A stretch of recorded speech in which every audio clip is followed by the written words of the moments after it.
साईश्वराय नमः। हरिः ॐ।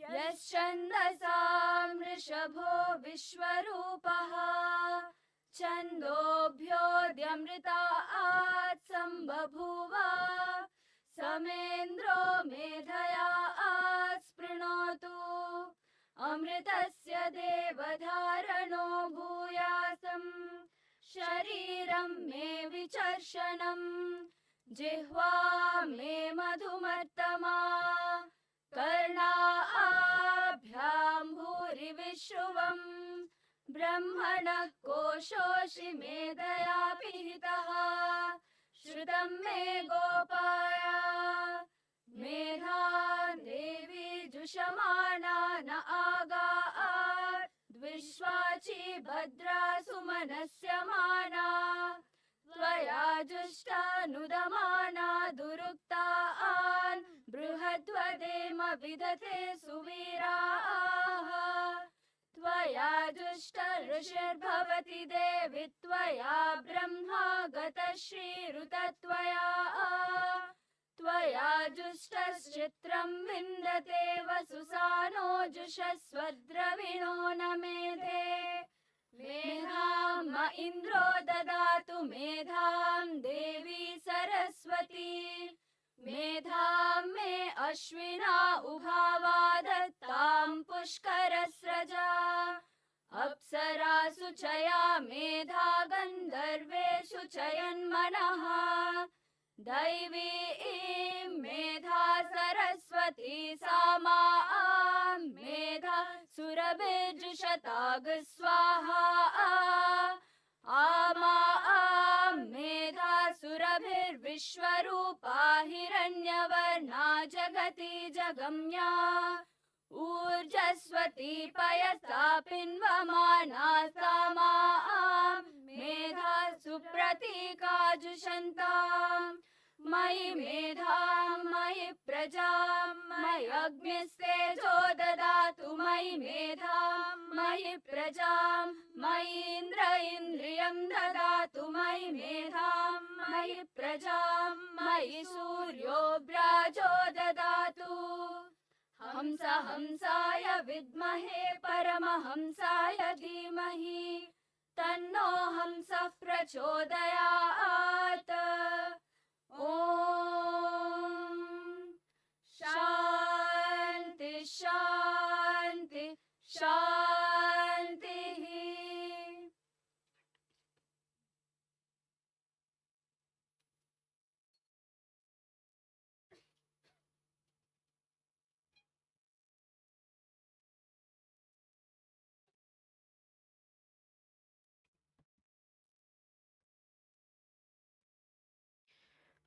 Shri Sai Ram.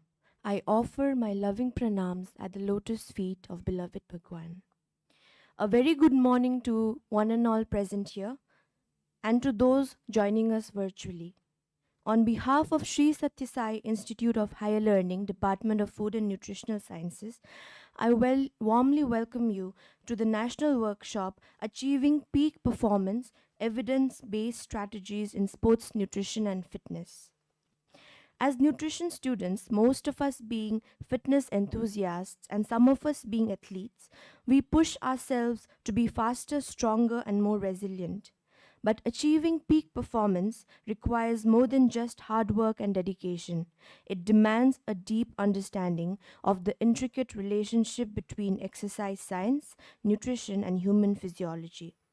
Through this workshop, we aim to explore the vital intersection of nutrition and athletic performance with the help of expert knowledge, evidence-based insights, and innovative approaches in the realm of sports nutrition and fitness. As we embark on this enlightening journey, let us invoke Bhagwan's divine blessings and graciously request his guidance. We will commence with a ceremonial light lighting presented through a video.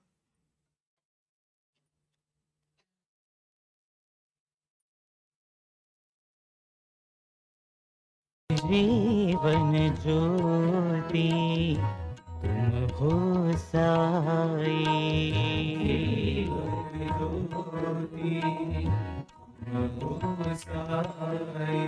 प्रेम की ज्योत जलाओ साई, प्रेम की ज्योत जलाओ,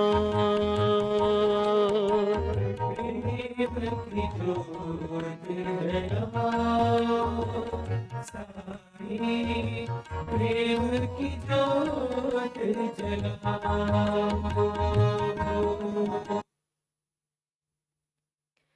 May I now welcome the head of the department, Dr. M. Srijaya, to deliver the welcome address.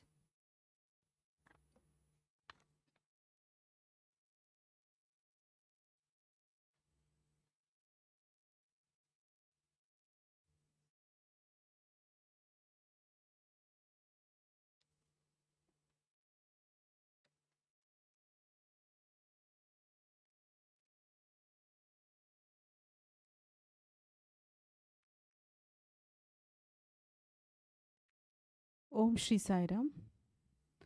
Offering my humble pranams at the divine lotus feet of our beloved Bhagwan.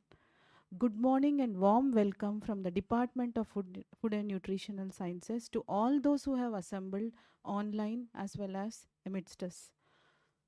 To start with, there is an old saying which goes, "You are what you eat."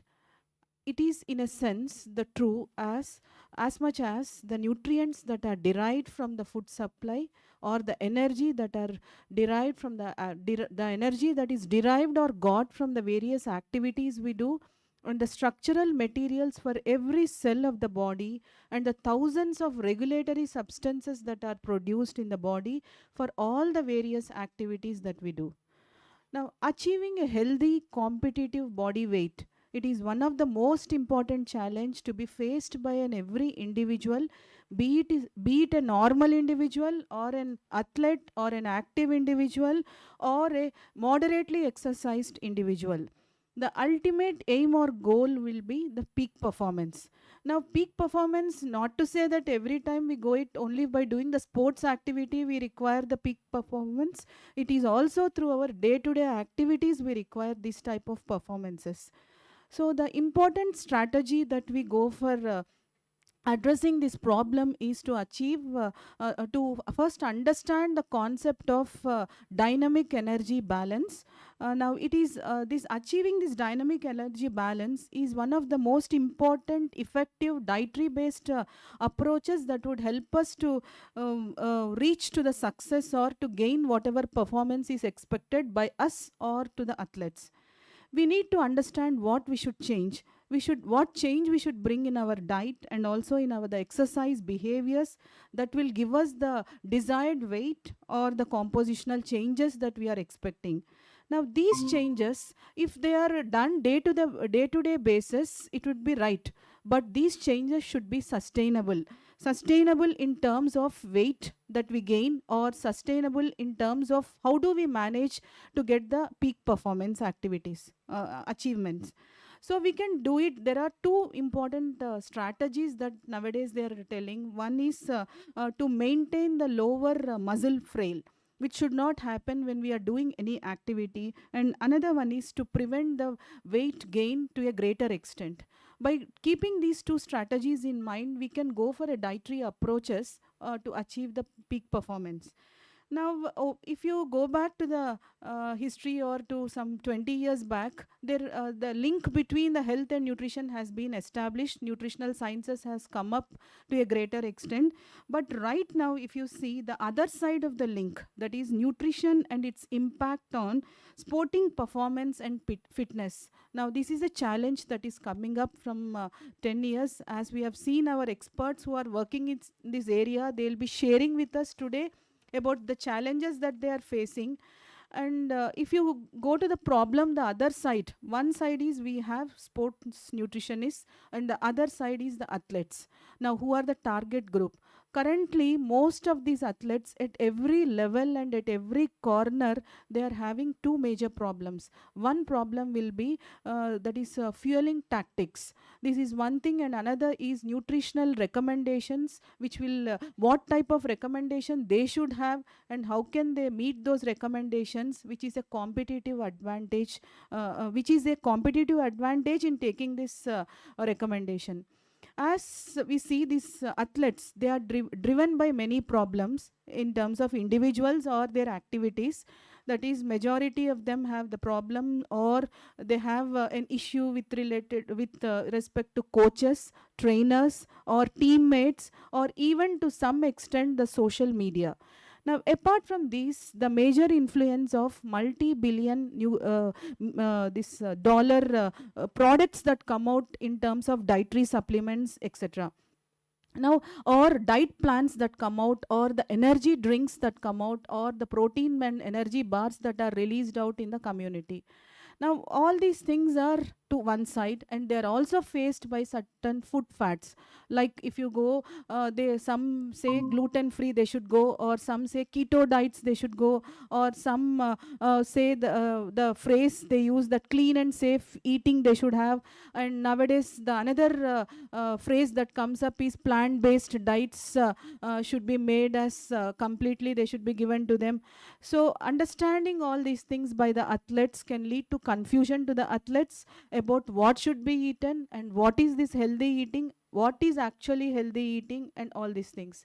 So today's workshop, we are expecting how we can address such type of problems that are faced even by these athletes or sports performers or actively performing individuals. Now, if this confusion is not answered, the result can be, it can result in disordered eating or underfeeding or excess feeding. That can cause other issues or the problems. So here comes the role of sports nutritionist. Now, the role of sports nutritionist is very crucial, as you are aware, because she is the one or he is the one who recognizes or identifies the issues relating to the nutrition and also develops strategies that minimize these confusions or the problems that arise. So either it can be a competing athlete who competes for major activities, or either a weekly sports player, or either a day-to-day person who works with a regular exercise, or a daily exerciser, or an active individual. So even some of us can come under that active individual category, where we need to get that peak performance in our activities that we do. So this is a completely challenging management that should be addressed, because fitness is another aspect of sports performance, and not only fitness to sports performance or athletes, to us also fitness to do our day-to-day activities. So all these things are, go around that concept of dynamic energy balance, where why do we target to these active individuals? Is active individuals, they have lot of energy expenditure that they'll be they'll be doing. So to meet that expenditure, the diet side is the crucial part which we have to address. So we can say in one word that nutritionally adequate diet is the best term that we can use to discuss about these things.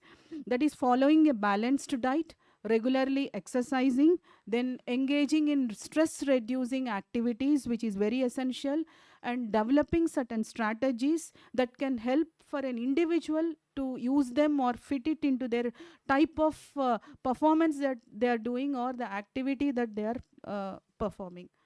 So keeping these few strategies or the ideas behind, I take this opportunity from the Department of Food and Nutritional Sciences, that is from all of us, to welcome our guests who have come, and also the online guests who are in the link. Now, for this one-day workshop on achieving peak performance, evidence-based strategies in sports, nutrition and fitness. So this topic suits for the present day problems or the challenges encountered by athletes, especially young female athletes who have come here and who are actively involved in performing various activities. So here we have a gathering of in-house athletes as well as the athletes, young female athletes who are in various activities or events which they do it on a daily basis. I would also proudly welcome our guests or the experts of the day, and they are the proud alumni of the Department of Food and Nutritional Sciences, and they are working diligently for the pride of our nation, making indirect contributions to the success of our country, whether it is through through the achievements of winning an chess event, winning a chess event in the recently Olympiad held in Paris, or to the dedicated efforts of the Army Rowing Road, who has secured the second prize in the Asian Games in 2023. And it is not that every role to train is not an easy task. So every role at the backstage is a difficult task, where these alumni or these experts, they are working tirelessly towards achieving a goal of performance for hundreds of athletes in the various organizations at their level. So I extend my warm welcome to Dr. Geetanjali, who is the proud alumni of DFNS, and also she is an international sports nutrition consultant in sports and fitness. And Miss Tuti Pahuja, who is the she has recently completed her nutrition in sports, and then she is also a nutrition expert in an company in Bangalore. And we are awaiting to listen to the both the lectures and their expertise, wherein they blend the past rich experiences and the current approaches to achieve specific goals of sports performance. We also extend our warm welcome to Dr. Abhirami and Miss Ashwini, who are with us online, and they would be sharing with us their expertise in the areas of optimal performance, gut health, and sports-specific nutritional strategies that are needed for the daily performance of athletes.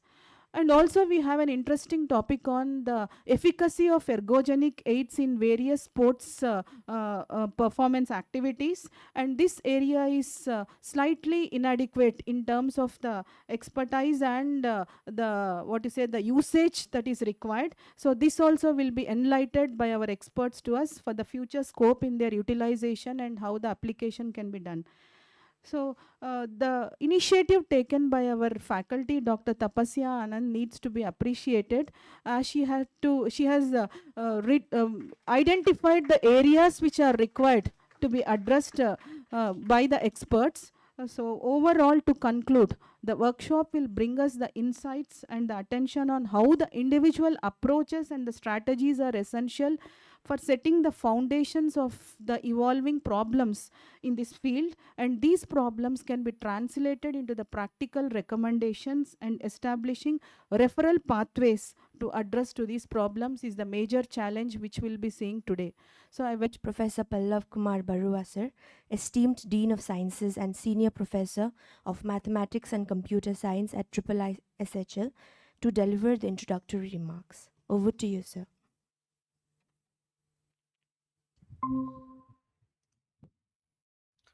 Sairam, I hope I am heard there. Yes, sir. Oh, thank you. Sairam, everyone. At the outset, I must say that we compliment the Department of Food and Nutrition Science, Anandpur campus, for conducting an event on such an important issue for the current generation. Sports nutrition and its effect on performance has been gaining more and more importance with time. And we also know that any city or even middle level town are flooded with these sports facilities, and there are people guiding athletes, fitness freaks, young men and women with different types of food advice, and due to which we know there are many of these advice are leading to counterproductive health issues. It is very important that specialists who are well trained, having strong foundations in the nutrition science and its practice, come to the fore and advise these young generation to maintain good health and also effective performance of the sports persons and athletes. I really appreciate all the resource persons who have taken off their time of the busy schedule and agreed to be here with us today in person or on the virtual media. We really appreciate your effort, ma'ams, and thank you for joining us for this event on this important topic. Due to the concerns I raised before, I also appreciate that our Department of Food and Nutrition, all the faculty members are considering floating academic programs on sports nutrition. It could be at the level of some elective papers or a specialization of for a MSc or BSc program or a complete program itself. I really appreciate our faculty members trying to touch this important issue, a social cause in current days. And we'll really appreciate all the resource persons to provide their guidance as to how we can be delivering a very effective program, the course contents, and also type of facilities that we need to augment our current existing facility in the campus at Anantapur. We'll be very grateful to all the resource persons if you help us and through your interaction with our faculty members in the Department of Food and Nutrition led by Dr. Srijaya ma'am to deliver a very effective program for the coming generations and focused on sports nutrition and effective performance of the sports and sports persons and athletes. With these few words, once again, I thank the department and also providing me this opportunity to say these few words. Welcome all the resource personnels, and last but not the least, for all the students for your active participation. And please note that this is a very important topic and there is a lot to take home, practice, and also learn and spread the good news. Thank you. I wish you all the best. Sairam.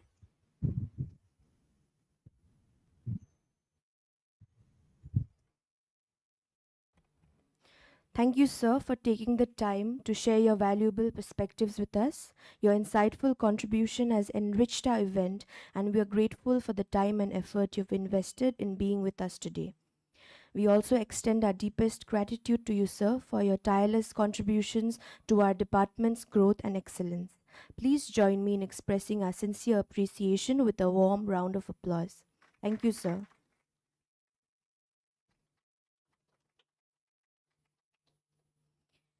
We shall now proceed with the keynote address, and we are honored to have Dr. Gitanjali Bhire join us. It is my pleasure to introduce Madam. Dr. Gitanjali is a prominent figure in the field of sports nutrition in India, known for her extensive work in personalized nutrition and her contributions to the academic and athletic communities. As a distinguished sports and fitness nutritionist, Dr. Bhire has played a pivotal role in shaping sports nutrition protocols for athletes competing in prestigious events such as the Olympics, Asian Games, and Commonwealth Games. Her expertise emphasizes the importance of tailored nutritional strategies to enhance athletic performance. Dr. Gitanjali's impressive credentials include being the co-founder of Dr. Gitanjali Bhire's Nutrition and Research LLP in Pune in Maharashtra, course coordinator for the Sports-Specific Nutrition and Management course, and founder nutritionist at the Army Sports Institute, Pune. Madam has also served as a sports nutritionist consultant for the Army Rowing Node and Lakshya Sports. A dedicated educator, Dr. Bhire teaches dietetics, exercise nutrition, clinical nutrition, and sports nutrition. Additionally, Madam provides personalized nutrition plans for fitness enthusiasts and is the health writer. Dr. Bire's accolades include the N. Bose Memorial Award from the Indian Dietetic Association and the R&D Sadhana Award for Best Sports Nutritionist 2024 from the National Institute of Nutrition. Adding to her impressive credentials, Dr. Bhire has authored the highly acclaimed publication Nutritional Guidelines for Sportspersons, which has enjoyed significant success.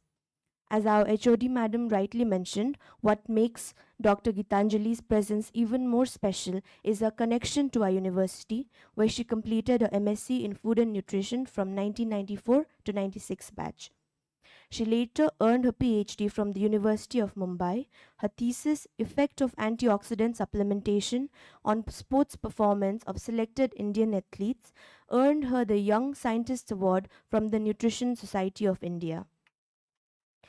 Beyond her professional accomplishments, Dr. Bhire is a fitness enthusiast who practices yoga and engages in volunteering activities such as translating for educational programs. She also has a passion for Indian classical music.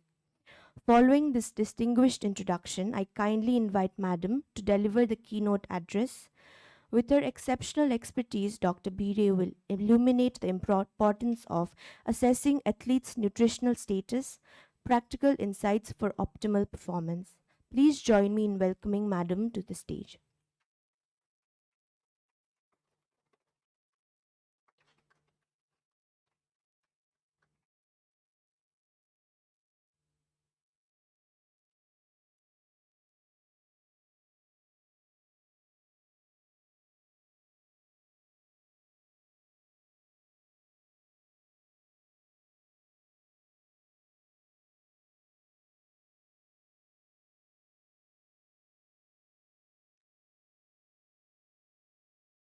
Sai Ram. My loving and humble pranams at the lotus feet of Bhagwan. I am extremely happy to be here to speak to you all. I have been an alumni of this college, and it's really incredible for me to be here. No words to say. Okay. So when Tapasya called me for this session, I was really happy because we have been talking about it, myself and Srijaya, for start doing a workshop for the students of Anantapur campus. And it's also good to see a lot of athletes coming in here for this session. And it's a very important term that catch them young and groom them young. So basically, we need to train the athletes about nutrition strategies very early on so that they don't make mistakes later in life, because the influence of the coaches, the trainers, and everybody and the social media is so much on the athletes that we need to do a lot of corrections later in life when they are at a particular level in sports. So it's very important that they are educated at the young age. So working with grassroots athletes is very, very important, because if we groom them at a younger age to choose the right strategies, because the social media has become so popular and so influential that many times you get influenced very quickly. As you must have noticed that if you search for something on Google, it will be there on your feed. So sometimes it also happens that before thinking anything, you will see it on your social media. So everybody is tracking you, or your thoughts are tracked, and this leads to a lot of misinformation that spreads with the athletes and the coaches. So it is very important to sensitize them about this aspect, and constant touch of a nutritionist with the athletes is required. So I always say that a nutritionist doesn't work in clinic, but a nutritionist has to be on the field. So typically in a day of nutritionists overall, they should be on the field. So they should be observing the training, they should be working with the coaches, they should be working with the trainers. If they work like that, they will understand the problems of the athletes. And assessment. So the topic that is given to me today is assessing nutritional status of athletes.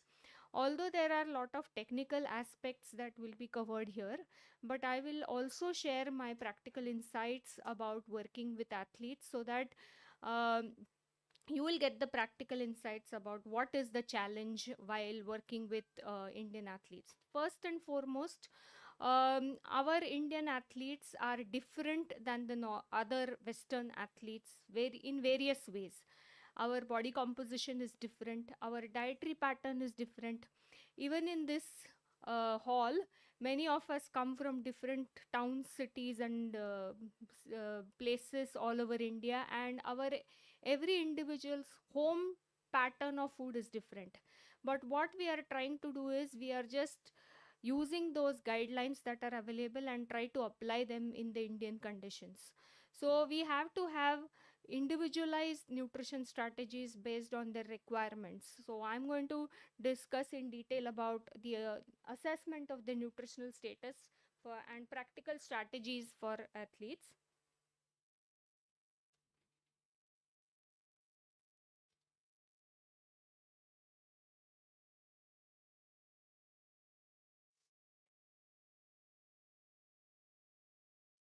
Okay.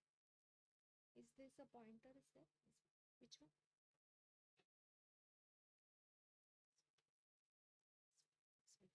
This one? Okay.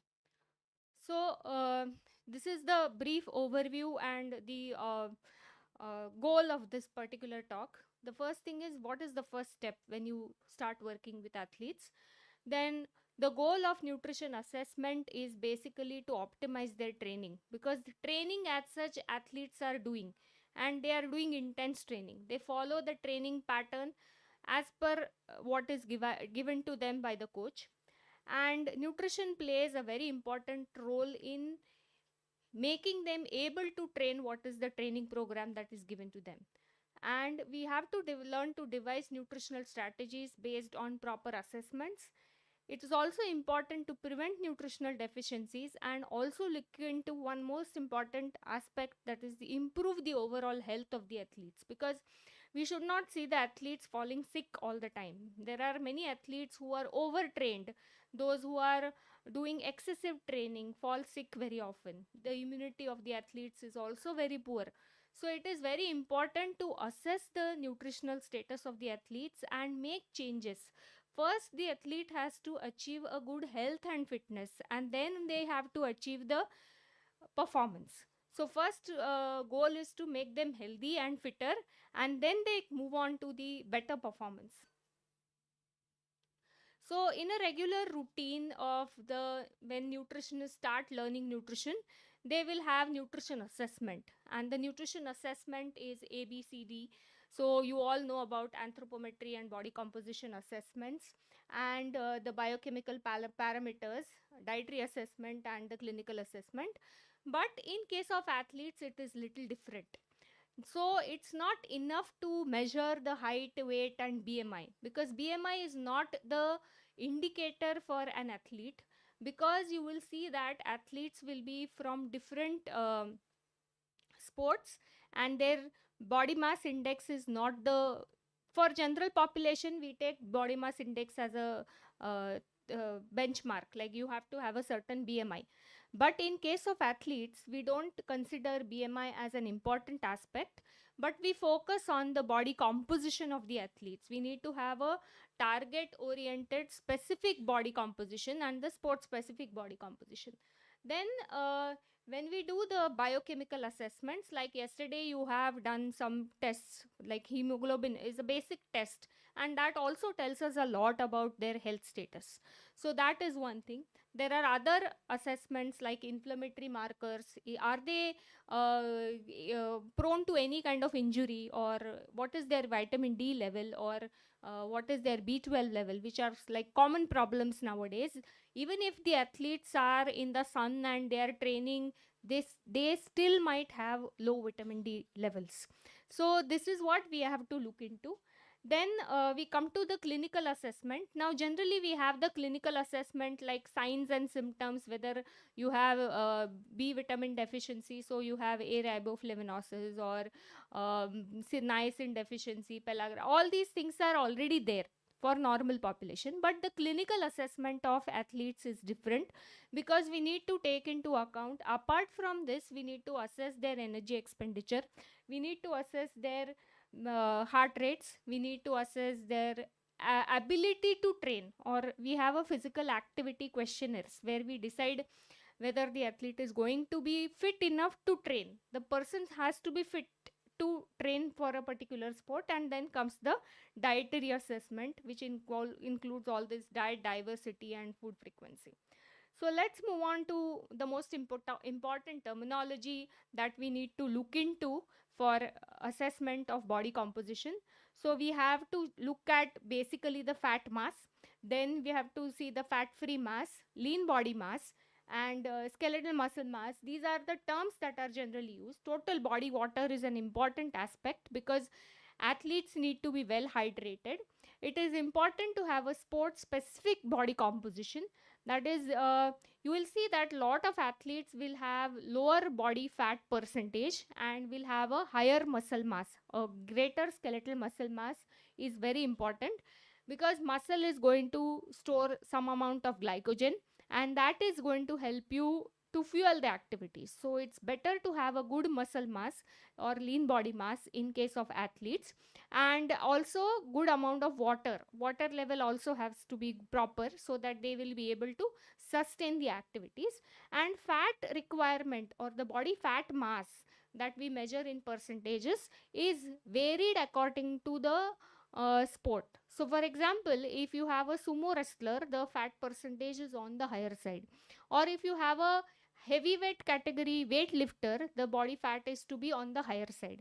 But if you have a runner, a marathon runner, then the body fat percentage has to be on the lower side, even in case of female athletes.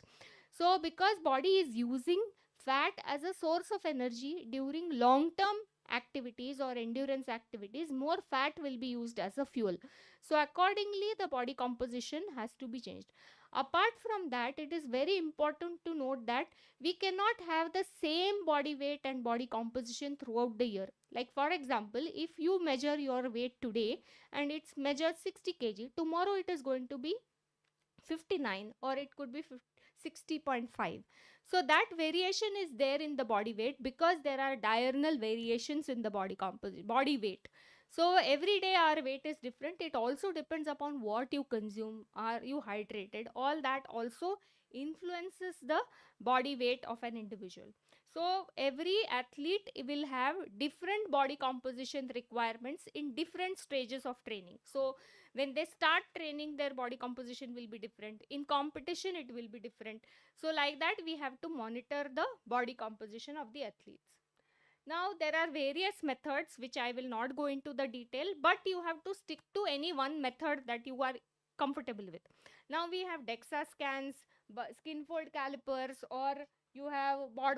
All these are sophisticated measures, but it is not practically possible to use all these measures all the time. So sometimes even simple taking weight or a BIA machine is going to give you a body composition. If you are working in the field, you can use skin fold calipers to assess the body composition.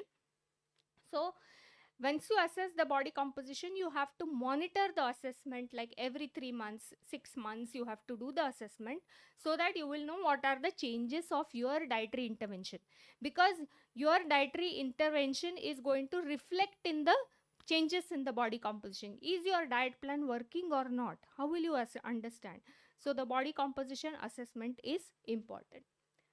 Then this is one of the techniques which is commonly used, skin fold calipers. But one important thing about this is that it is easier to do on male athletes as compared to female athletes. And then you have to put this data.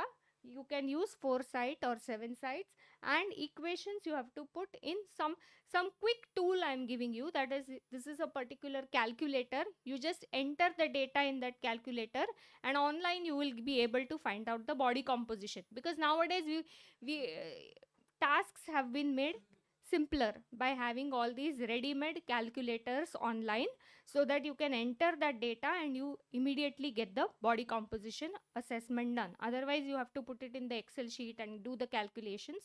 So this is a simpler way to assessing the body composition. Then bioelectrical impedance analysis, very commonly used, considered to be a gold standard. Results are comparable to the DEXA scan that is used for, because it's a very sophisticated and it is quite expensive. This is a cheaper version. Now this is the in-body, but you can also use other versions or other I must say that every time accessibility to an expensive version of a body composition assessment tool is not available.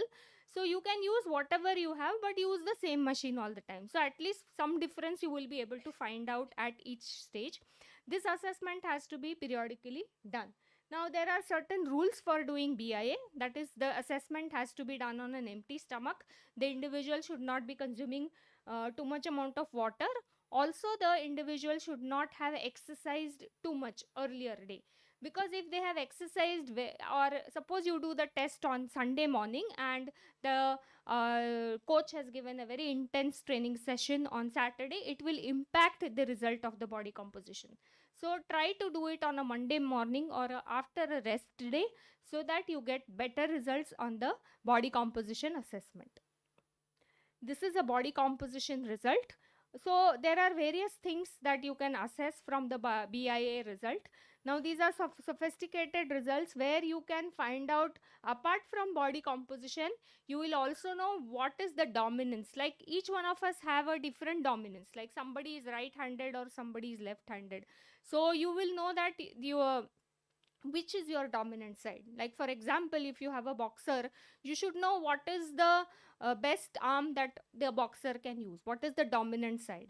So this data is also useful for a physiotherapist to work on, or a strength and conditioning coach to work on that aspect. So we will know what is the dominant side. Is it the right side is dominant or the left side is dominant, and accordingly you can make corrections in the exercise. So body composition is not only related to food, but it is also related to what kind of exercise training you can give to an athlete. So this is a easy way to look at the report. So if you see here in the first image, you will see that C shaped. So the person's weight is higher and fat mass is also higher here. See, 88 and 21.8. So the fat mass is also higher. So you see that in the report you get a C. Then if it is in normal range, that is if you have weight is in normal range, skeletal muscle mass is in normal range, and fat mass is also, you get I. And if you get a person or athletes will generally belong to the D category, where they will have more skeletal muscle mass. So if they have more skeletal muscle mass, weight is also in the normal range and the fat mass is on the lower range. So you can see that the figure like D is observed. So this way you can analyze the report. So if an athlete comes to you and you have to show the report to the athlete, these are the things that you are going to show the athlete, so that the athlete will understand. One of the most important aspect about sports nutrition and translating the information to athletes is to make the information simpler. You have to make them understand that this is what it immediately clicks them, and they will be ready to listen to you what you are saying. Because if you give them technical jargon like this is skeletal muscle mass, this is fat mass, this is you will not understand. But if you give them this way, like CID, it will immediately click, and they will also accept what you are saying, and they will follow what you are saying. So this is the body composition data. You can find it out anywhere. What I want to emphasize here, as Indian athletes, we do not have a standard way of body composition. Data is not there. Data is there, but it is not actually collected, and we don't have enough data on different sport athletes. It should be compiled together. Probably this could be a task for the younger nutritionists to gather as much data of body composition and do some research on that. So we are so different regionally also, south, north, east, west. So in the eastern states, I have seen like Manipur and all those places, these athletes have generally a better body composition. They have a leaner body, and some other athletes may have also. Now I started working in the field of sports nutrition from 2002, and from that time till this time, I have seen that our body composition, specifically in athletes, is improving. Like they are becoming more leaner. Like newer generations, younger athletes are more taller, they are more leaner, and if they are physically active. The other side of the spectrum is having children being obese, but those who are into fitness, they are definitely having a better body composition. Then we come to the most important, that is the B part. We have done anthropometry. Now we move on to the B, that is the biochemical assessments. Biochemical assessments we have to help do to understand the health status of the athlete, find out what is the training load, because training load is something which is very, very important for a nutritionist to understand. A nutritionist should know what is the training that is given by the coach, because unless you don't understand the training load, you will not be able to do any nutrition intervention.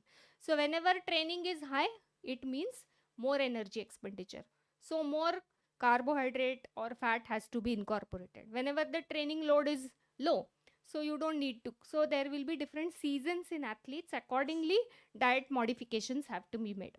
Also, it helps us to find out the injury risk. Now, these are the biomarkers that are used. Some are used for prognosis and prediction, like you do the DNA assessment or genetic testing you can do. General health screening can be done, and some are used for diagnosis and monitoring. Accordingly, the changes for the athletes can be made. Now, these are the biomarkers for athletes that can be used. That is basic nutritional status. You have to use iron, vitamin D, B12, lipid profile, fatty acid status. Not much required, but it will give you an idea about their nutritional status. Energy availability, there are so many things that are done, but not practical. Everybody cannot do all this. Leptin, ghrelin, thyroid you can do, testosterone you can do. All that is there. Then training load, creatine kinase, certain hormones, oxidative stress markers. Blood urea is a very effective tool to assess the training load of an athlete. For example, if you get an athlete who is doing some training, you do their blood urea levels before the training and after the training. If the blood urea levels are on the higher side after the training, there could be 2-3 reasons for that. Either they are using too much amount of protein as a source of energy, or they are using or they are having a high protein intake in the diet. If they are using protein as a source of energy, it means that they are losing their muscle mass, because muscle mass is used as a source of energy. So it's a very simple tool to find out whether they are able to take training. Immediately you can make dietary changes so that you can increase their carbs according to their requirement of the sport, and see whether they are getting adequate protein in the diet to protect the muscle mass. If they are not getting adequate protein, then muscle mass will not be protected. Then you have proteins, hematocrit, and electrolytes, which can be assessed in athletes just to find out their hydration status. So the simple tool that we use generally is the WOOT, that is the weight, urine, and thirst. So what the athlete does is, in the morning they will measure themselves, they will assess their urine color. The urine color has to be according to this hydration chart. It is to be mild yellow, light yellow color, or pale. It means they are very well hydrated. And thirst sensations in the morning. If two are in the poor state, that is their urine color is dark and weight is also less, it means that they are severely dehydrated, so they have to take action on that. Otherwise you can use specific gravity, but urine color chart is very simple tool. One of the examples I would like to share here is that in our course, one student had asked this question: you are talking so much about your urine analysis and color, what the blind athletes will do? So that was one big question, because here the athletes who are blind will not be able to see the urine color. But for them, you can use specific gravity, or you can weigh themselves before and after, and the smell of the urine also will be an indicator about their hydration status. So for different athletes, we need different approach. For their same approach cannot be used for everybody. So we have online sweat rate calculators where you can just put your data. use these technology and tools to assess the athletes. They are simpler ways of getting data and information. And in the times of technology, everybody wants something which is visible. Like you, if you show them this, they will be convinced. So use this kind of enter that weight before, after, also how much of water they have consumed during the. So these kind of calculators are available online, which you can use for assessing the set rate. So the how much sweat again depends upon various important aspects like intensity of exercise, temperature, humidity, what is the wind speed when the athletes are training in different climatic conditions, clothing. Like for example, nowadays we get lot of athletes who go for high altitude training.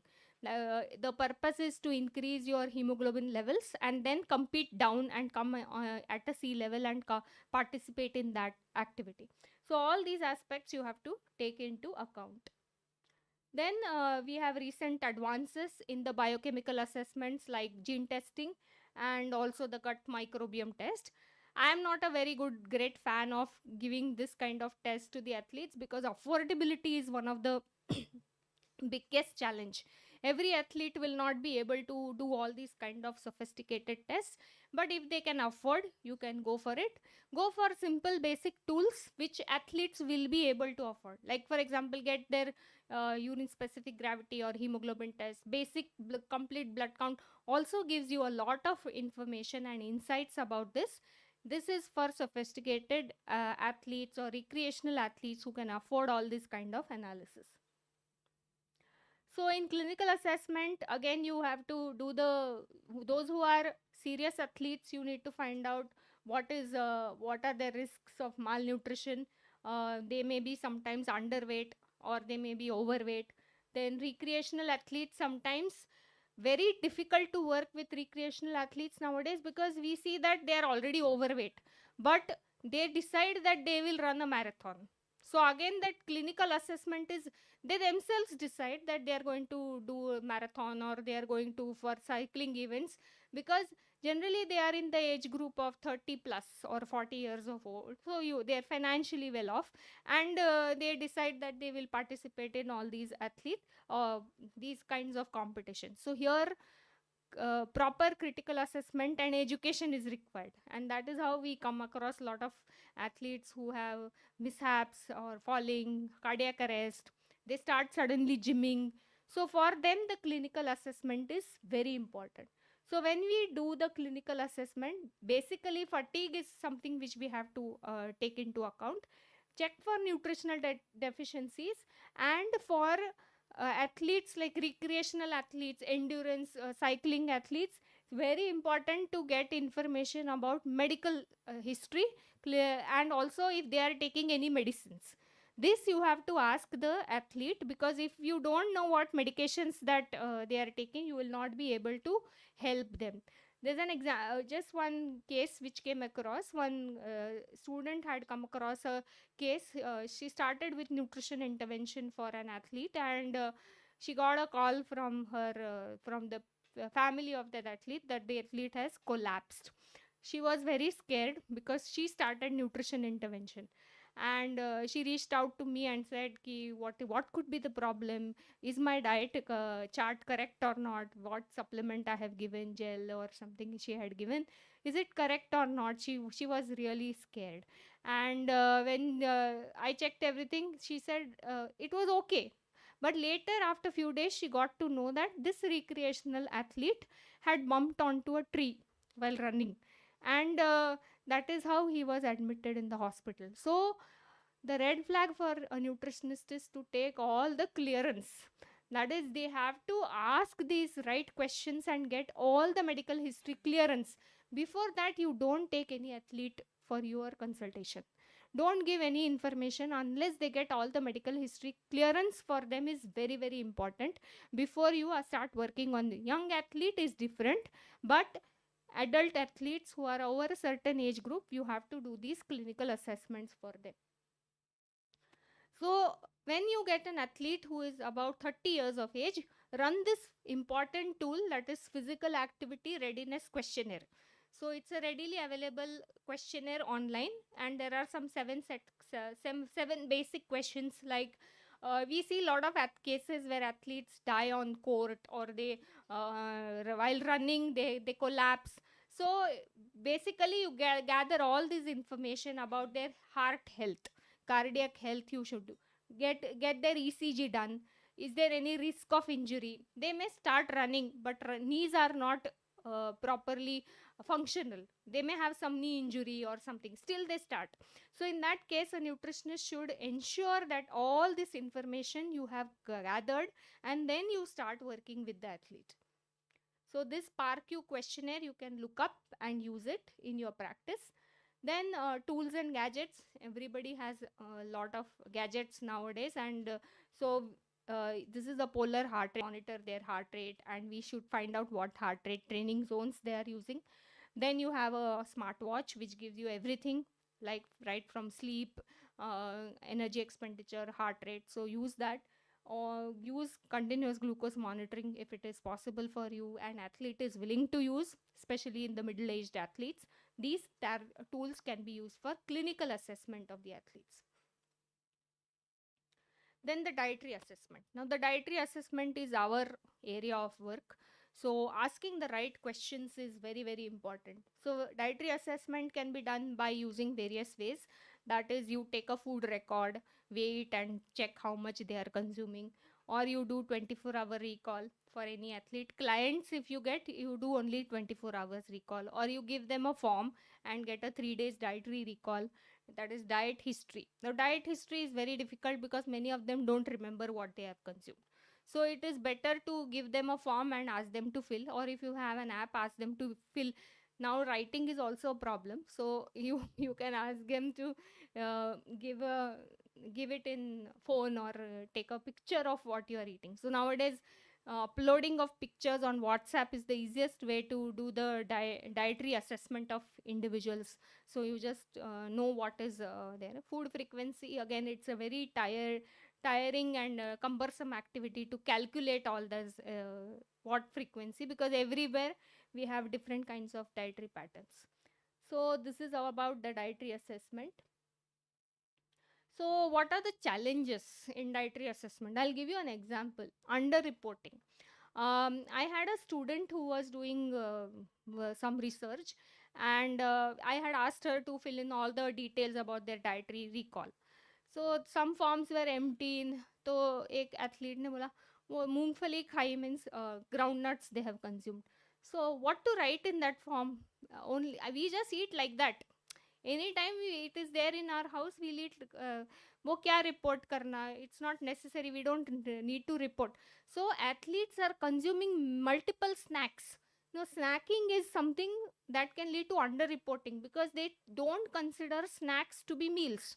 So they may eat one chip packet after their training, but that is adding their intake. They will not report. So as a nutritionist, and food composition database are limited. For example, if how chutney is made at every house is different.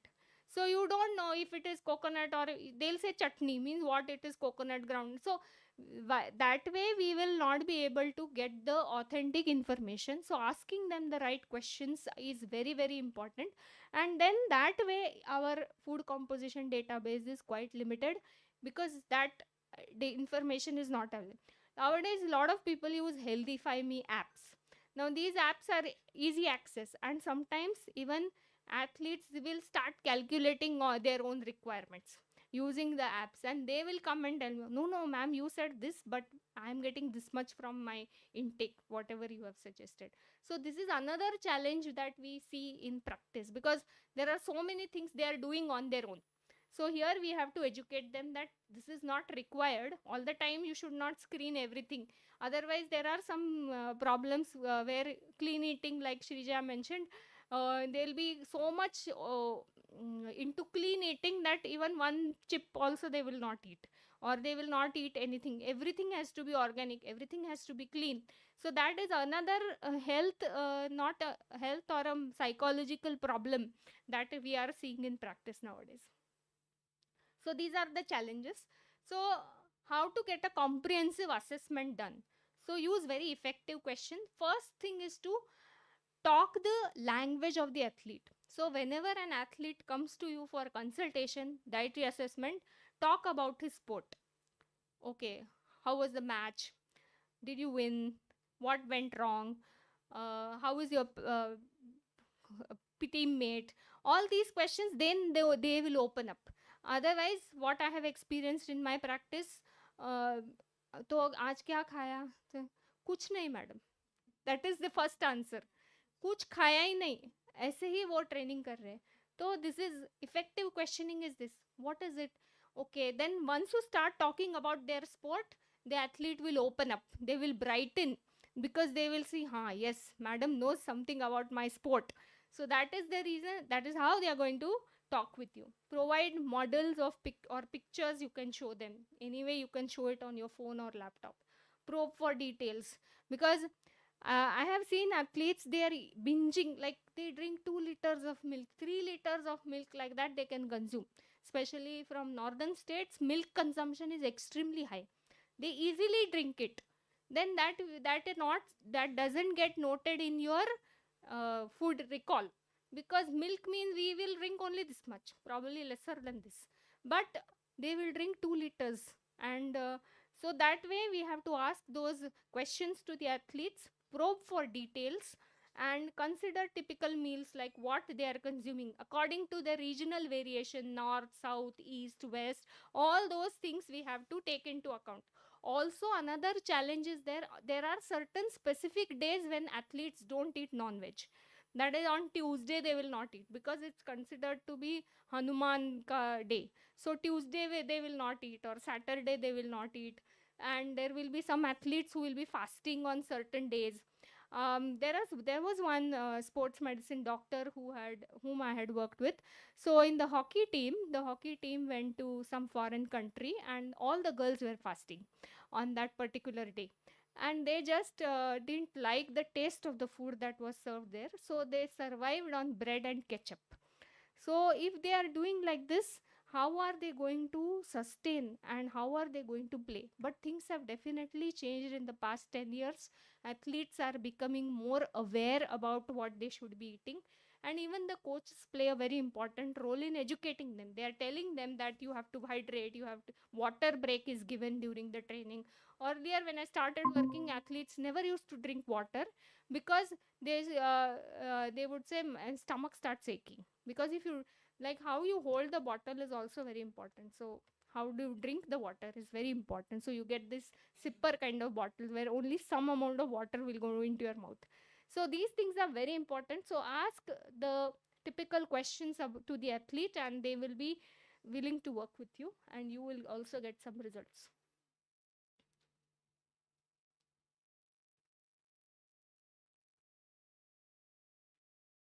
Okay, now use the technology. So you have these kind of apps.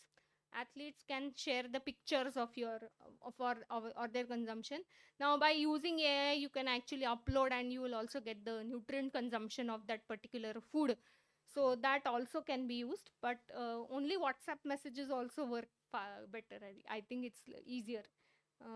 Then understanding about the training of the athlete is one of the most important aspect of nutrition assessment. You should know what training is there. Ask them the typical questions, like what is the sport. First ask, when is your next competition. Then they will say, yes, I have this competition, so I have to prepare accordingly. Then ask, what is the duration. Then school timings, what is the phase of training, preparation, specific preparation, pre-competition, transition, all that. Is there any injury in the athlete? You have to ask them. And if there is any injury, when they are going to return to sport. All this is required as a part of assessment for athletes. All, so you, by now you must have understood, so many things go in the assessment of an athlete. It is not a normal situation where you, in a clinical situation, if a person is suffering from clinical condition, whatever you give him, that person is going to eat. But here you are working with fitter population. They are fit, already fit, but you have to take into account all these aspects so that you give a better nutrition intervention or advice to them. Okay, we just had an idea of doing a demo. So I want to, we have a boxing student in the, so,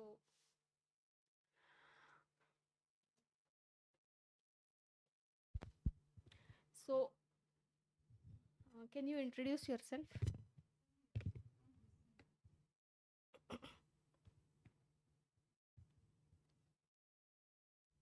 Sarah ma'am, Sairam. my name is Rohini Kumari. I'm second MSc FNS. As a boxer, I played in a normal fly weight from 52 to 54. So after so many workouts and so many practices and training, I used to reduce my weight like 500 grams, and I used to reduce my weight due to the heavy practices and heavy trainings. So my coach used to give me in the before the match or giving the weight before giving the weight, they used to give me so much consumption of bananas, peanut butter and all due to for the increasing of the weight. Okay. So I want to ask you how how much time ahead you start losing weight before the competition? When do you start losing weight, or you were always on the nearby weight? I always nearby it. Before the 1 month of the competition, I used to reduce so much weight, ma'am, because of the heavy practices. When we are going to the nationals, we'll have 15 days of the normal national camp will be there, ma'am, Hmm. where we'll used to have morning, afternoon, and evening practices also. Hmm. Due to that, I used to reduce my weight. So when the training is increased, you used to reduce your weight. Yes, ma'am. So just before, after weighing in, that is, you have to give your weight in the morning. Yes, ma'am. After weighing in, what was the change? That is, what was the thing that you used to eat after reaching the target weight? After reaching the target weight, uh, if we are having in the morning, Bout is about is in the evening, they used to take the weights in the morning session, ma'am. So my coach used to give me in the morning so much food, so the after the weight I used to vomit, or so vomit, and also it should be there. And she used to give me so much water intake, like 2 liters, 5 liters, while we're going to the giving the weights at that time. And after giving the weight, they used to give me like 1 hour, 2 hours break, and used to give me the training practices. And the afternoon I used to rest, and the evening the bout will be started. So all this, these are the some of the very commonly used practices like binging and then purging, and also again the eating disorders will come. But I think it is only for during the competition phase where you have to increase the weight. Yes, And in case you have to reduce the weight, then you will see a lot of athletes running with sweatshirts and wearing jackets, raincoat also they wear, and decrease they the weight we they used to wear raincoat, and they try to decrease their weight. But very important thing is that athletes should select a category very closer to their body weight. They should not, they always try to compete in lower weight categories, so that you get a competitive edge against the opponent. Yes. Why weight categories are introduced is to have a level playing field, like both the opponents will have the same weight, so that they will be equal competition, level playing field will be there. So accordingly the changes are made.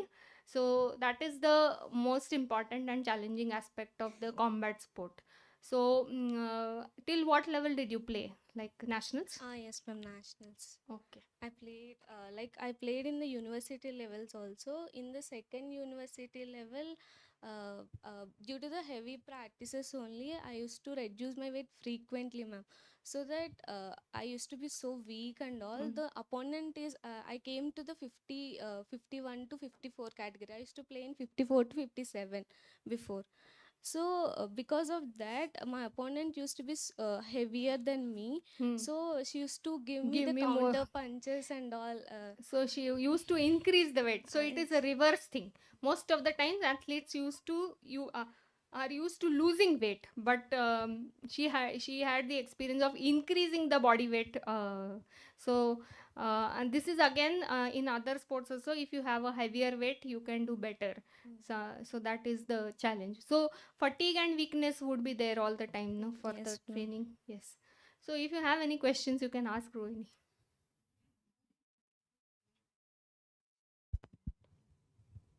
I used to consume normal food only, ma'am. Like uh, used to consume after the practices and after the bout. I used to rest so much and hydrate my body. Oh, yes, ma'am. Because of that weight loss issue, I lost my bout also and have the major injuries in the bout also. So injuries is another important aspect. So where you do body composition assessment, you do the biochemical assessment that you do, the hydration status has to be checked to prevent injuries. So we have had a very good live example, and thank you so much for sharing your experience. A good clap for her, because I didn't expect a boxer to be in this group. Thank you, ma'am.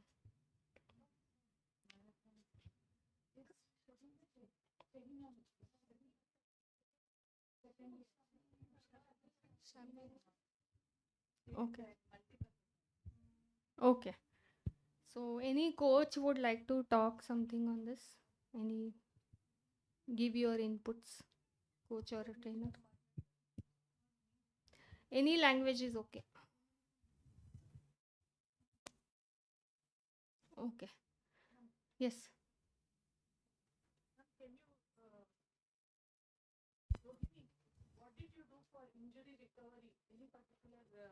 Supplementation you took for injury recovery were you given?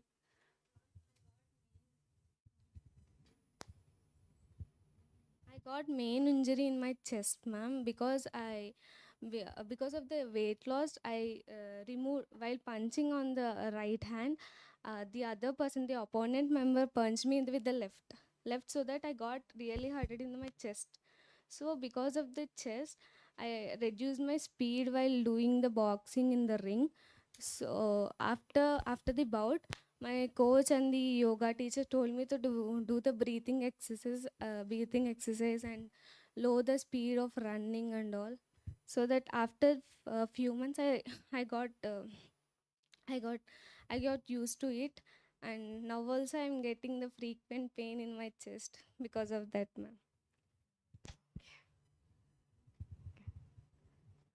So madam, can you throw some light on this injury recovery and Yes, yeah. so basically, when the athlete is dehydrated and the blood parameters are not in the, mostly dehydration will cause injuries. Apart from that, losing weight and lot of fat loss also, we see a lot of athletes have less amount of fat. That protective effect of fat, which is there, the essential fat is also there. So sometimes in some of the athletes, we see a lot of back pain. So going too much in weight loss also increases the chances of injury, because when they are trying to lose weight, they are also not eating food, so the nutritional aspect is not taken care of. So because of that, severe malnutrition, not exactly, but during that particular phase they are having less amount of food, they are not well hydrated, it increases the chances of injuries. And there are injuries which are very very specific to certain sport, like having a shoulder injury in certain sport, or it could be back injury, which is very commonly, back injury or back pain is common in rowing. So every, or even in case of boxing, they'll have head injuries or chest injuries, as she has mentioned. So according to the sport, the injury will be variable, but very important is to focus on their nutritional aspect and start early, reach slowly, safely. That is the strategy that we have to use for all these athletes. Yes. Okay. Anybody has a question?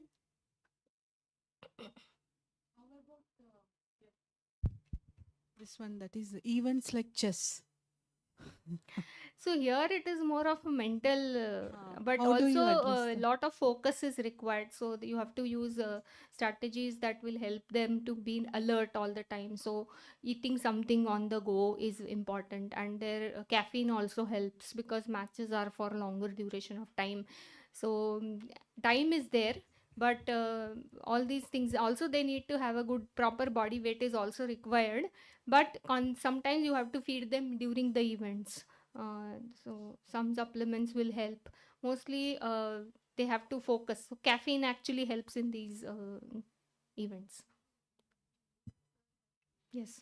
Madam, any nutrition care is necessary for the shooters and caroms players and archery players like that? Yes. They don't have any physical activities. No, but physical is not there. But even in shooting, they have to stand for long hours. And if you have seen Swapnil Kusale, that other event where they have to bend down and so the physical fitness aspect is always there in shooting also, apart from the mental and focus is there. So nutrition care is required there also. In carom, not much, because it's not a very activity sport, but focus is required, and it is more skill based sport. So if you are good at it, you will do it faster. And in case of archery, you must actually lift the archer bow. In compound archery or recurry, it's not easy to lift. I have tried it myself, Madam, because I have worked with archery, and it is not easy to hold that bow, and also the arrow, everything is very difficult. So they need the upper body strength, they need a pinch grip, which is the shoulder also, and they for the precision to hold that arrow, the ring, the thread that is there, and they need a pinch grip. That is the grip of your, like how you have hand grip, you need a pinch grip, how you do that. So that assessment is also required.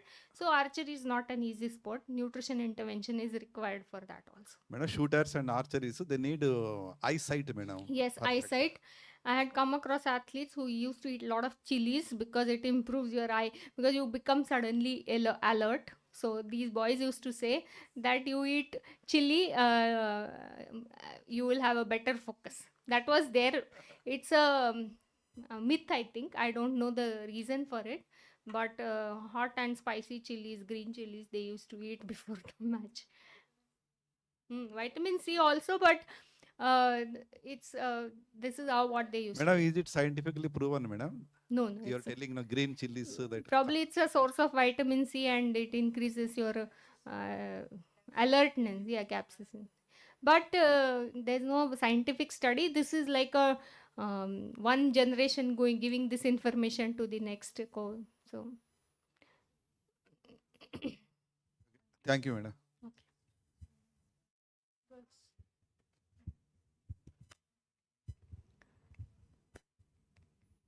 Saira ma'am.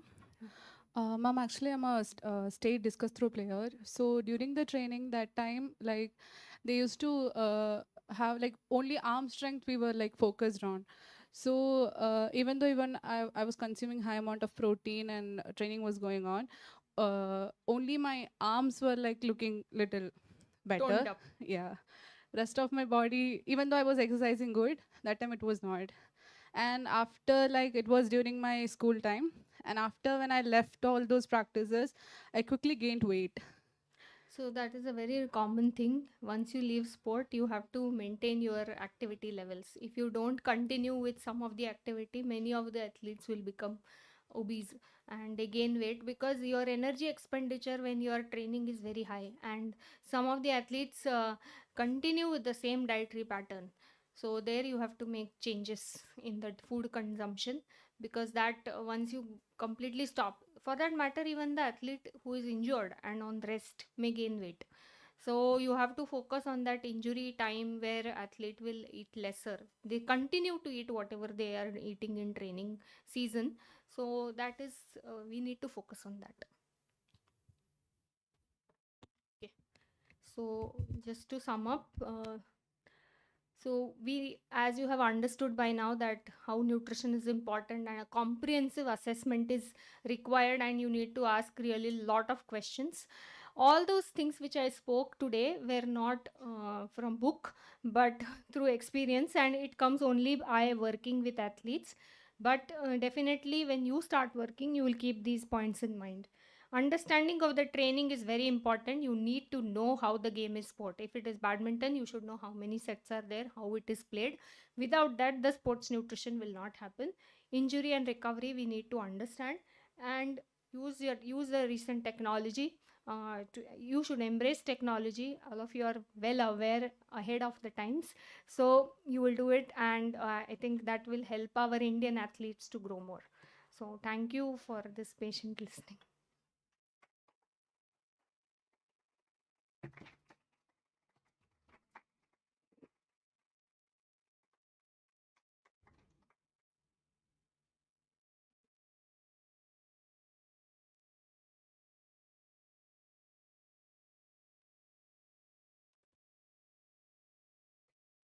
Thank you, madam. We express our sincere gratitude for your insightful keynote address on assessing athletes' nutritional status, practical insights for optimal performance.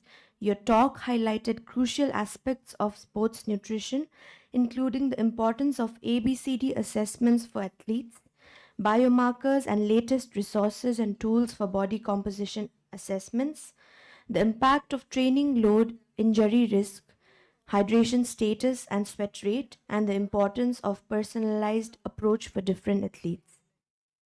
Your talk, enriched by personal anecdotes and real world examples, has surely influenced positive enhancements in our understanding. Your expertise and passion for sports nutrition resonated with our audience, providing valuable takeaways for professionals and enthusiasts alike. Thank you for generously sharing your knowledge and inspiring our community. May I kindly invite Professor B. Andalu, Professor N. Srividya, and Dr. M. Srijaya to hand over the certificate and mementos to Dr. Geetanjali. One question madam has got. Oh. Shall I ask? Yes, ma'am. Online question. Very interesting topic. When Vignesh Pogat got disqualified for the finals in the Paris Olympics due to the excess weight in her category, there was a discussion that many wrestlers starve themselves to keep their weight under check. My doubt is that if they starve, how can they fight the bout? Wouldn't they become weak? I think a lot of things have been said on the media. So see, wrestling, boxing, weightlifting, and all these sports, which are combat sports, and also weight class sports, achieving the target weight is an important aspect of the sport. They have to have the exact and precise body weight, and the, to reach that target body weight, it is very important to do everything from the beginning.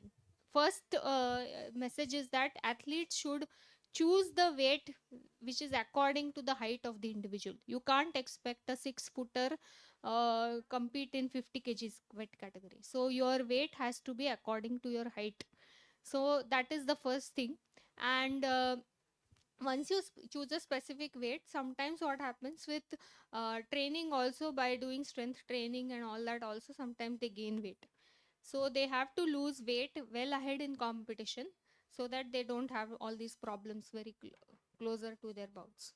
So start early and also monitor them regularly, so that they do use tactics like dehydration, sweating and all that, but that is last resort for 1 kg weight loss, which can easily happen with all these tactics. But if they are overweight by 6 kgs or so, they will not be able to lose weight closer to the bout. Thank you, madam, for clarifying all the questions from our audience, and I also thank the audience for a very engaging discussion. May I now invite Professor B. Andalu, Professor N. Srividya, and Dr. M. Srijaya to hand over the certificate and mementos to ma'am.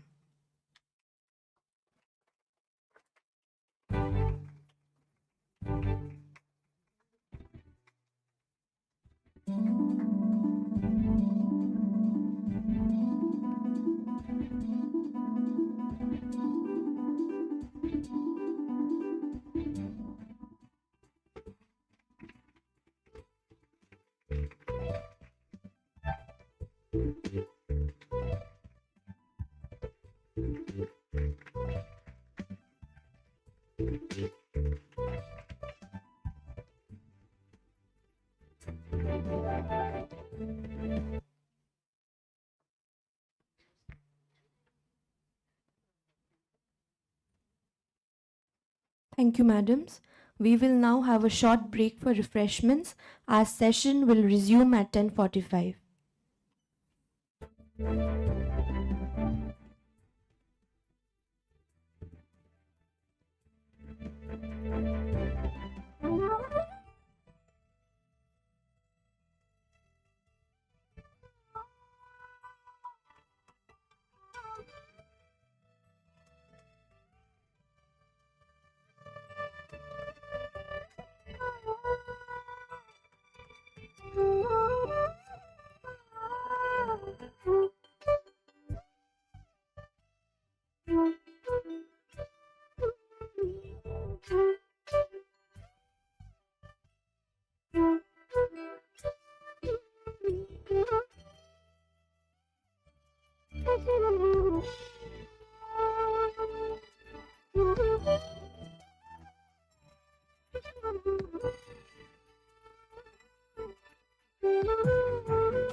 She's joined.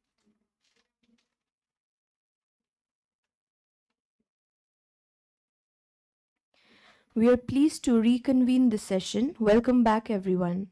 Let us proceed with the next segment with Dr. Abhirami Shivaprasad. Madam is a high performance analyst and nutritionist specializing in sports nutrition and nutraceuticals.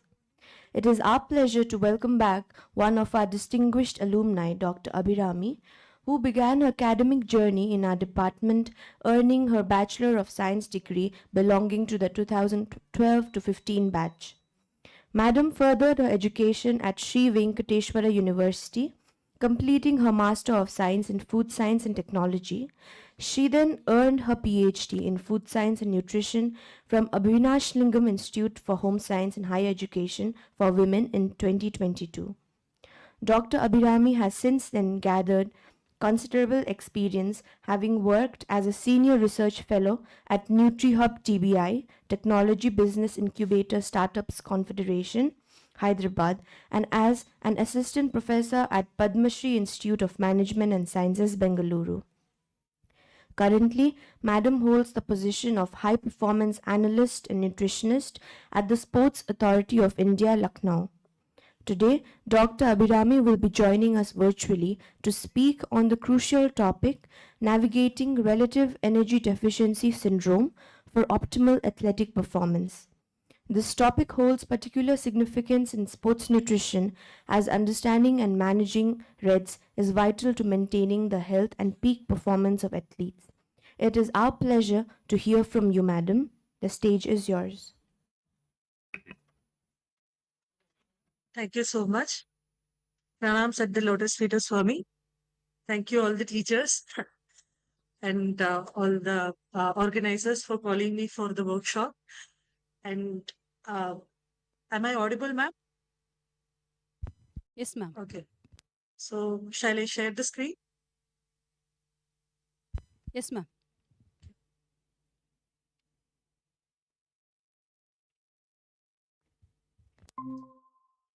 Is my slide is visible, ma'am? May I know? Yes, ma'am. Yes, ma'am. Thank you. Yeah. Yes, ma'am? Yes, ma'am. Huh. Okay. I'm so proud that I'm giving a workshop in front of my own teachers. So, of course, shivering will be there because, of course, my teachers again. So, it's like it's the topic as navigating relative energy deficiency syndrome for optimal athletic performance. So, when I'm speaking about this topic, which is very, very, very important in this daily, day by day life, because when I'm in the field for Sports Authority of India, I'm seeing so many athletes who is having the same relative energy deficiency, but the strength will be very less comparing to the severeness will be less.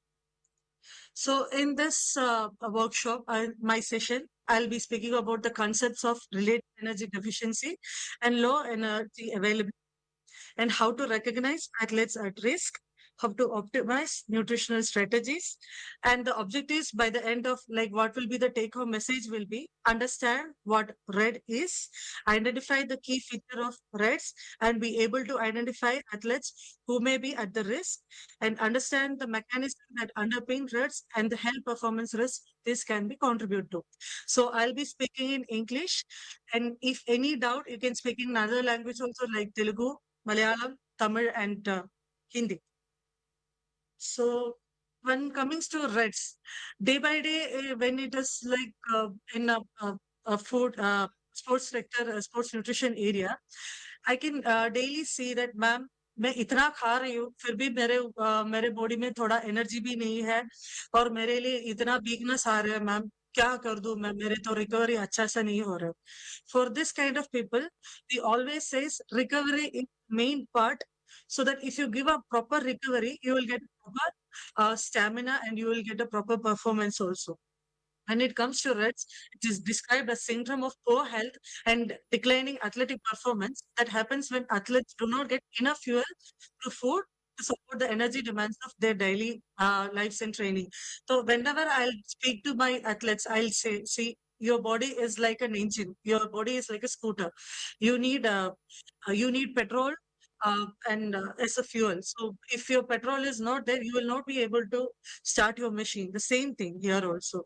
Without your food is your fuel. Without your food, you will not be able to work properly or you will not be able to see your performance. So REDS is a syndrome characterized by inadequate energy availability to support health, metabolism, and athletic performance. So what is it? Why it is important? Recognizing and addressing REDS is crucial for the well-being of athletes when it compared to the grassroots level, and it is to the athletic elite athletes also. The International Olympic Committee created the term REDS. Energy deficiency is a problem for both males and females. Expansion of the component that were originally in the triad. Triad is for the females and men's. It is other symptoms also. So REDS is again directly related to low energy availability. It is something many athletes experience after a particular demanding practice or competition. See, when your RP, rate of perceived exertion, is more, if we always calculate out of 10, if it is higher than 6 or 8 or something, you will be finding a low energy availability. For that cases, you need to be a proper fuel, you need to follow a proper fueling system, a proper recovery system. With rest and nutrition meals, most athletes can replenish their energy stores and continue training in a healthy way. However, if an athlete continues to push themselves without refilling the energy, it will reflect their endurance, strength, health, and well-being. So what are the causes? One is inadequate energy intake, and the another is high training demands. Something like we are having in weightlifting, we are having heavy load days, we are having simple load, we have a heavy load, and when we are having a restless, we are having bloating days. So all these days they need more energy demand. So accordingly, they have to eat. So pressure to maintain weight. Some of the disciplines have to uh, uh, do their competition in according to their weight category. So they have to maintain that category. They also. In this case, it will be very difficult to maintain a proper energy intake.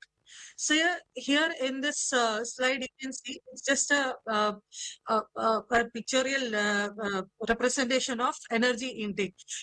In this slide, you can see that whether your energy intake is matched with the energy demand, you will not be having any red issue.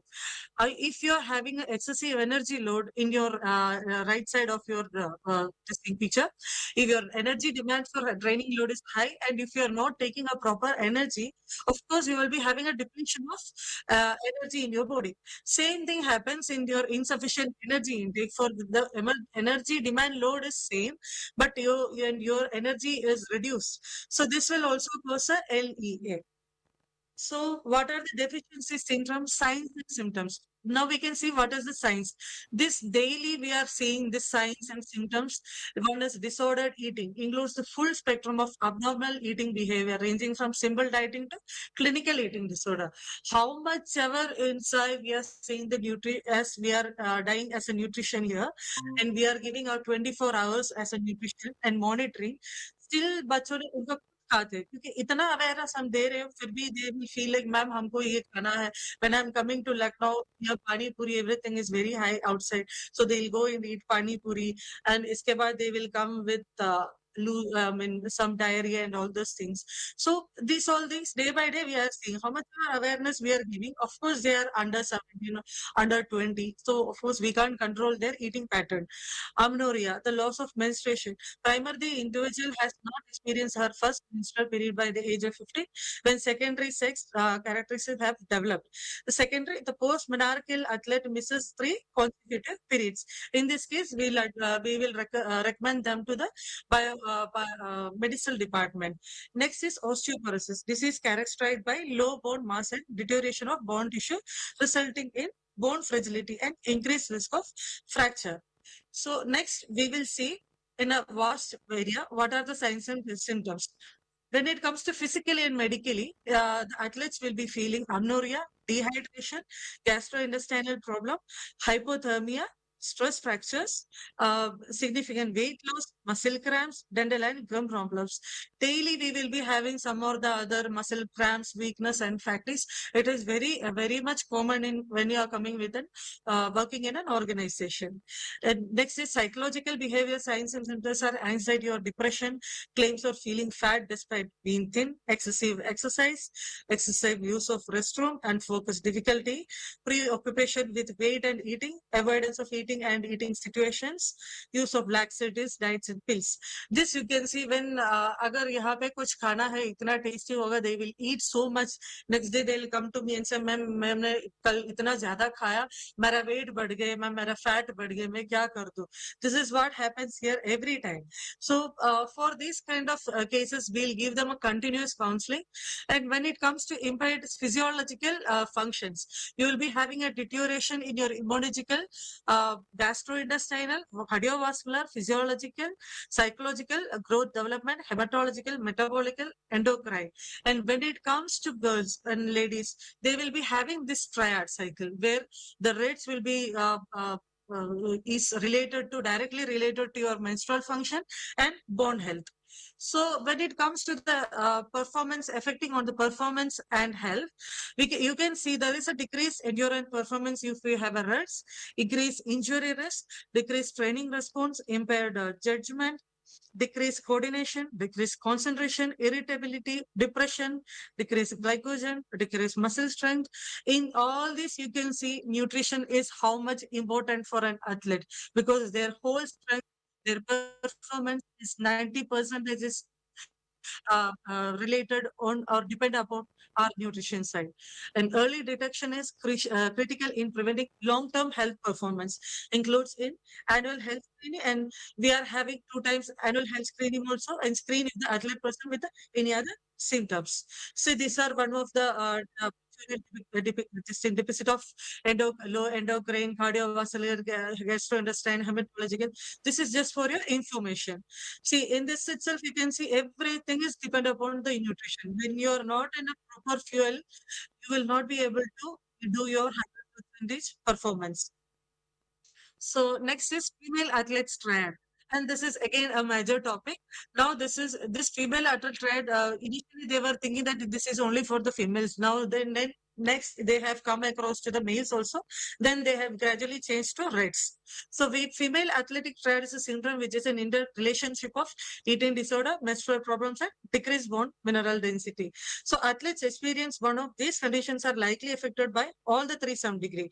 While many athletes may not have severe cases, they can exhibit a milder symptoms such as restrictive eating behaviors. They do not qualify as full-blown eating disorder. The triad is most prevalent amongst sports that emphasize leanness require extensive training and place significant physical demands on the body. Not very extent here, not very extent, but here also we are getting the same cases from the hockey where they are they need strengthening competition. Explosive strength will be high, endurance will be there. So in these cases, ladies will see having the same issue and weakness issue. So we also having coming with all this kind of symptoms. See, these are pictorial where inside you can see unhealthy energy deficiency, which lead to unhealthy low bone mass osteoporosis, and which lead to an unhealthy no menstrual cycle. See, this is a cycle which is interrelated. Once you are being healthy, you will be having a healthy meeting energy needs, your healthy strong bone, and healthy normal menstrual cycle. So, how your diagnostics your triad? You need to screening tools like self-reported questionnaire, as ma'am said already. We are having a 24 hours questionnaire where we'll be asking them to fill, or we will fill, or they will send the photo. With this, we will be screening the self-report questionnaires and physical assessments. We will be having physical assessment on field on or near, or else we will be having some softwares which will be used for physical assessment. And we are having some of the equipments by the anthropometry where Sika and all, where we will be getting a body composition analysis. And key indicators are tracking energy intake versus expenditure, monitoring symptoms and health markers. So, what are the emotional signs like anxiety, depression, preoccupation, weight? These all will be the emotional side. When they'll come with all these things, we will be giving them the self-reported questionnaire, or we will be seeing them their cross monitoring method. So, as a coach, what you have to do? Remind athletes that eating is important part of success training and performance. Eating is not only that you eat whatever you like, or वो taste के हिसाब से नहीं होना चाहिए. Our DG and all used to say that your food is should be your medicine, not your medicine should be a food. So always think about this in mind. Of course, when it comes to athletes, they will go for the taste. But when it is a nutrition will feel like we should go not go for the taste. You should be a rainbow platter and all. So this is one of the challenges we feel when you are a nutrition. Focus on a healthy body image and not on the weight. Support athletes through training and everyday life, and have available resources such as nutritional train and counselors. This is from the coach's side. From an athlete side, monitor menstrual cycle by and using a calendar. Consult a physician if you have an irregular menstrual cycle and recurrent injuries like a stress factor. Talk to the counselor if you have overly concerned about the body image, and see a sport nutrition to help you design a healthy diet. This is what Ma'am Gitanjali ma'am already said. We are having an individually diet plan system where you will be giving an individual diet, and we will be monitoring them in every weekends, and we will give again and again, we will be revising their diet. Seek emotional support from coaches, guardians, or teammates.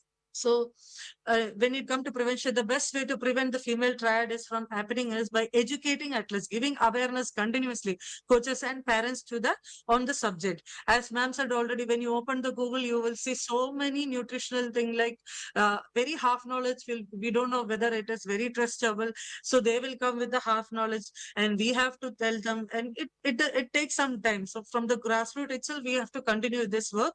This will allow them to recognize it and take steps to prevent it. So nutritional strategies, emphasizing balanced diet rich in nutrients, encouraging regular meals and snacks. When it comes to psychological support, counseling for body image issues and disorder eating. So when it comes to education, raising awareness about the importance of energy balance. So now how to manage this? This is what we follows in Sai centers also, or any other organization. This 5-6 times of meals, like before training, after training, lunch, again before training, after training again, and again the dinner. This is what we follows. So how you will optimize energy availability? So energy availability will be optimized by a calculation, which is energy intake minus energy exercise energy expenditure by fat free mass. So when you do this calculation, you will be getting a optimal energy availability of 40 to 50, 45. So when you are not having a free fat mass of 40 to 45, you will be facing so many of REDS, relative energy deficiency syndrome. This is the energy left over after covering of energy needs for the exercise. So your energy availability should be 40 to 45 kilocalories per kg of free fat mass. This is the amount of dietary energy left over after all other metabolic process, after your after your REE, everything.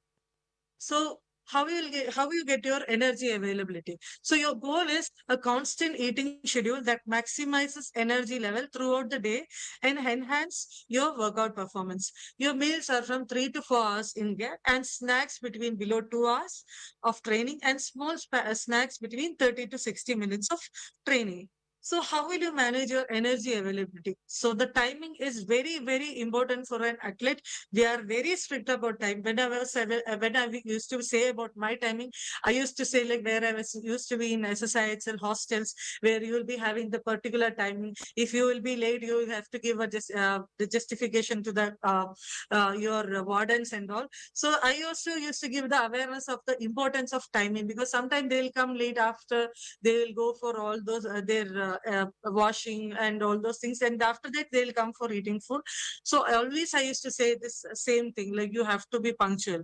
So build an energy budget including pre-workout snack to top of hydration and energy availability, and carbohydrate rich food 3 to 4 hours prior to exercise increases liver and muscle glycogen store. I'm talking about the energy phase, and it is also enhances performance. Include carbohydrate rich food for during workouts when needed to minimize energy deficit throughout training session, and minimizes potential negative effects of carbohydrate depletion. So carbohydrate is the major source of energy. So many of them will be thinking humko protein chahiye. Protein will be needed for us, but you should always consider about the carbohydrate. When your carbs is proper, then your protein will be simultaneous, will be utilized. If carbohydrate is not there in your body, then protein will be doing carbohydrate work also. So next, coming to the recovery phase. And how will you get the recovery? Optimizing recovery sets the stage for the next training session. So here and when you come to an organization, you will be having 2 times training, 3 times of training per day. So in beach, we will not be having a proper recovery phase. So we will give an awareness that you should have a proper recovery phase and you should have an adequate fueling system to get the to be ready for the next training session. So what we will do, enhance tissue refilling. So choose carbohydrate rich foods for snacks and meal post workout. So when it comes to stimulate protein synthesis, leucine is the amino acid that triggers muscle protein synthesis after post-workout. So refilling with a milk-based snack and include small servings of carbohydrate-rich foods. Here we'll make some smoothies, we will make some milkshakes, chocolates, milkshakes, so that it will act as a optimal recovery agent. Even we used to give some sandwiches also. So include starches like breads, cereals, legumes, potatoes, and sugars like fruits, milk, yogurt, and combination of starchy, not starchy carbohydrate like vegetable. So when we have to give within 15 to 30 minutes or 2 hours or more than training session, like if you're having a 2 or more training session per day, we should give your recovery snack or recovery drink within 15 to 30 minutes. Within 2 hours, if the training is once a day, and if not training in next day, you can give it in with 4 to 14 hours. Like if you have a Saturday and Sunday is no training, we can give your recovery after 4 to 14 hours. So again, rebuild bones and muscles with essential nutrient found in protein rich foods. Like leucine is the amino acid that triggers muscle protein synthesis post workout. So this is very important for the growing athletes, like underage athletes, injured athletes. We have having so many injury athletes here. So we will give them an extra diet, and weight conscious athletes training for power and multiple training session in a day. When you're coming for a training for power, we are having weightlifters and wrestlers. They need a more power, explosive power. So the next phase is your build phase. So what is the build phase? When it comes to energy phase, build an energy budget, including pre-workout snack to top on hydration and energy availability for during workout. What is the recovery phase? When you come to promote recovery post-workout with fluids and snack meal to promote energy availability for optimal recovery. So when it comes to the build phase, integrate frequent small serving of protein-rich food at most eating occasions. It's like 18 to 12 gram of protein at snacking, 12 to 24 grams of protein at meal. This is how you can go for a build phase. So what are the key consideration for the rates? Like decreasing training volume that we can give the awareness to the coaches. Increasing calorie intake, increasing calcium intake, maintain around 16 percentage of body weight, eat many small, low-fat meals. So in this, you can see banana, bread, and full meals. You will be having crowds. So these all will be contribute to you eradicate the relative energy deficiency syndrome. So what are the key consideration? Optimize energy intake, ability to train without undue fatigue, fast recovery between training sessions, maintenance of body composition, optimal biological functioning, and absence of health and performance issues. If you have all these things in your optimal intake, you will be having eradicate of REDs. So in the conclusion, I should say, and I can end this topic, the female athlete triad was first identified in the 1990s as researchers gained a deeper understanding of female athletic health in relation to sports training. Both the triad and REDs are linked to common issues of LEA in athletes, typically defined as consuming less than 30 kilocalorie per kg of free fat mass per day. So, in experience, LE and REDs can hinder training adaptation, diminishing performance, and impact overall health. So, it is crucial for an athlete supporting team to recognize the behavior that might indicate the development of REDs, enabling them to help female athletes to achieve their full potential while safeguarding their health. It is not only for female, it is for the female athletes also. It is very, very important to important from a sports nutrition side or from a coach side. We should give awareness. We should give we should make them understand the importance of food fueling and the recovery and the proper fueling system.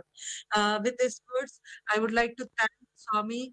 And I would like to give a note from the Swami, like the gift of food to the hungry is the noblest of all gifts. Like with this word, I would like to thank you from this session. Thank you so much, Tapasya ma'am, and all the organizers for giving me this opportunity. Thank you so much. And next, you can go for any questions session. Thank you so much, ma'am.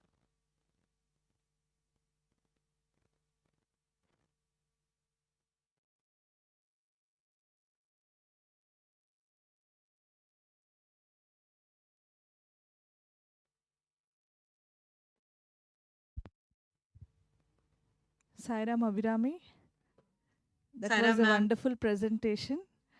I have thank you. two questions here. How many cases of bonking issues you address on and on every day?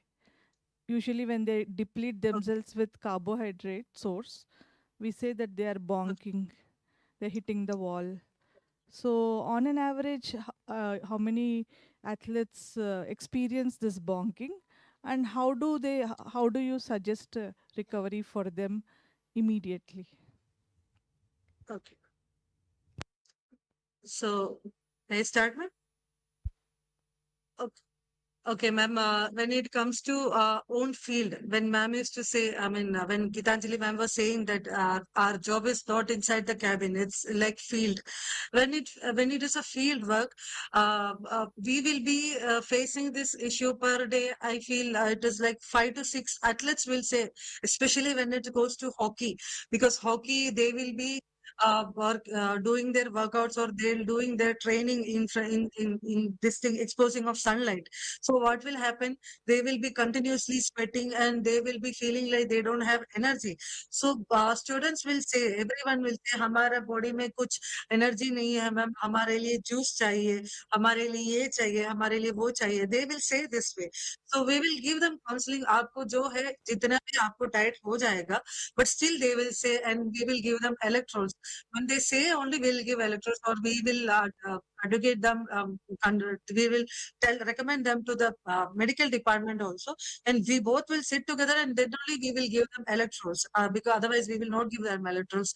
The shortest way I used to say to what I will do is, I used to say that to have banana before training, that is the simplest form of giving this kind of reds, like energy deficiency. And next, I used to say to start with your salt in a higher note, a little higher note, not in the curd or any milk.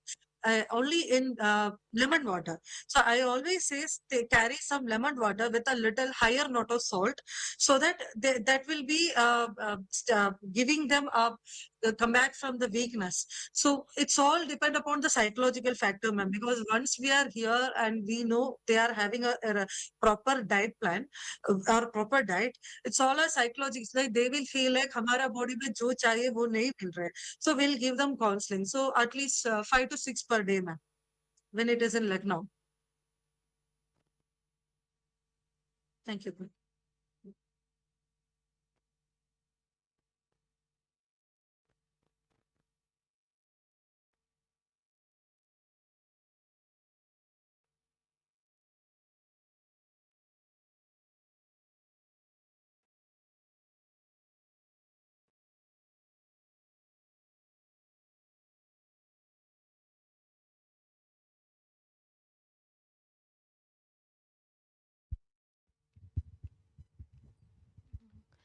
Sairam Abhinami, can you hear me?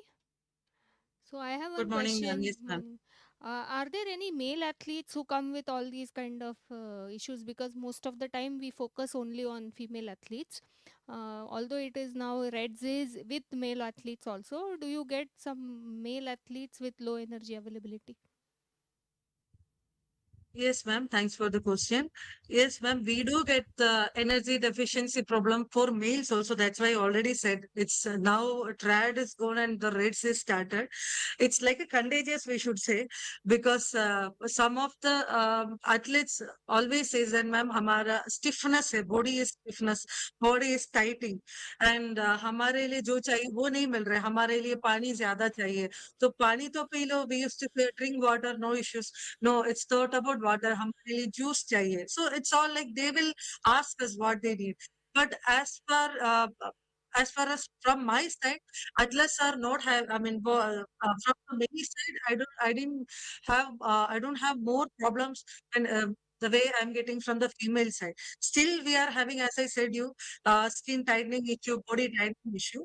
For this, we will give them proper counseling, and we'll give some small diet plans for 7 or 8 days.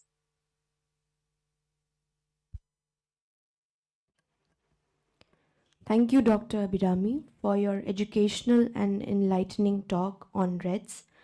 Your discussion on Yep. relative energy deficiency syndrome has shed light on the important concept of REDS and its key features, its diagnosis and screening tools, the nutritional strategies to optimize energy availability, and the complex relationship between energy availability, health, and performance in athletes. Your expertise and the practical strategies you shared has certainly helped us and the athletes present here today to better understand this delicate balance.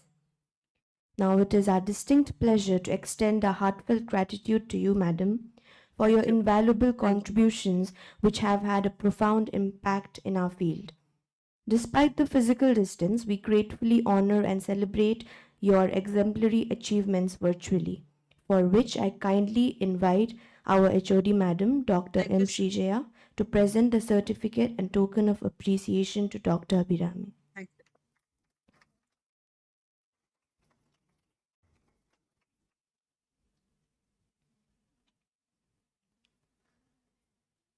Thank you so much. Ma'am, I think ma'am has to go in front. Oh, there I should. Thank you so much, ma'am.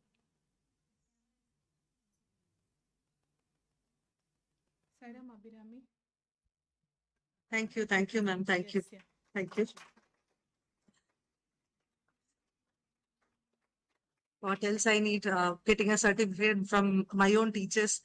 And one more thing I should add from this point is, it is very, if you are thinking about you wanted to become a sports nutrition or any other nutrition field, your base should be proper. I always used to say when I used to be in 2012 to 15, all the teachers knows how I used to be. Now I always regret why I didn't listen to that classes properly. So because now we are coming and facing all this issue. Uh, what are the lessons we learned from our base, like BSc Home Science or MSc Food Technology? These all are helping us. Always, I used to say it is very, very helpful for us when it comes to diet plan, when it comes to making a menu, because every month and we will be having a menu meeting with revising menus. So each and every step, whatever we are doing, your base is very, very important. So I thank all my teachers who taught me from the biochemistry for every field, I should say. Each and every teachers, those who were there in that time, like Meera ma'am, Andalu ma'am, Srijaya ma'am, Sumana ma'am, Tapasya ma'am, so many, Reshmi Kapoor ma'am. So I thank each and everyone for, because of you all, I'm here today. Thank you so much. Thank you once again, Dr. Abhirami, for your time and valuable contribution today and giving your own personal touch. I now request Ms. Lohita, doctoral research scholar, to take over the session.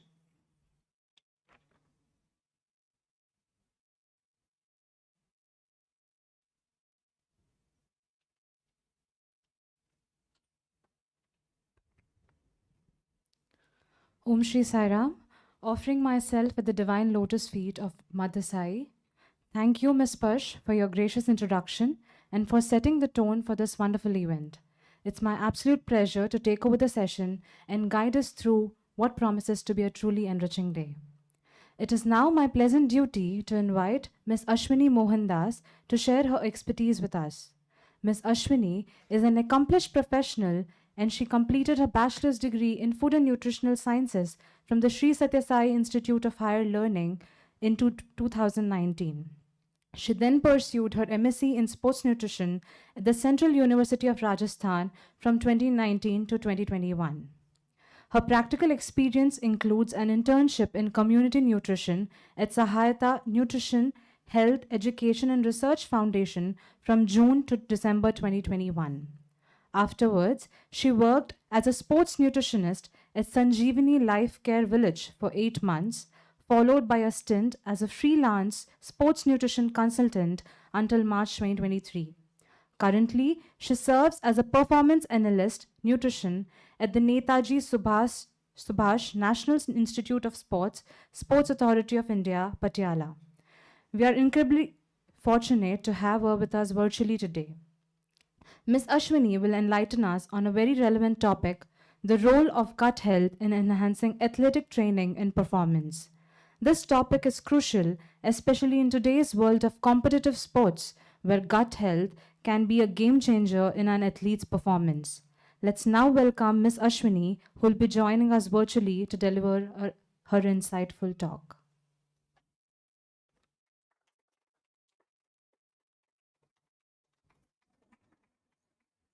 Good morning, all. Sairam, thank you for that introduction. Am I audible? Yes, ma'am. Okay. So, Sairam, all, and I'm honored and I'm privileged to be here in front of all my teachers and my seniors and other all. And Sairam for the dignitaries present for the workshop too. So, for today, I'll discuss about the gut health and how it is impacting to the performance and what are the interventions we are doing to improve the performance of the athlete.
Saira Mashwini.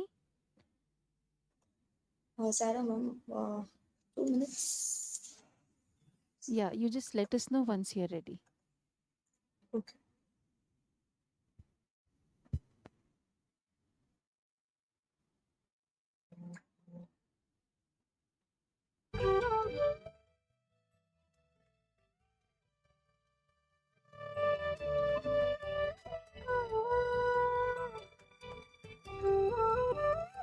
And is it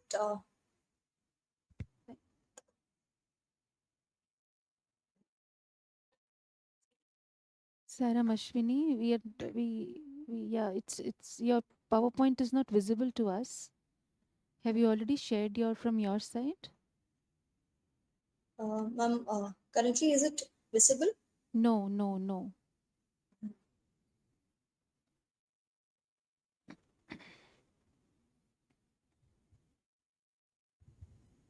Saira ma'am.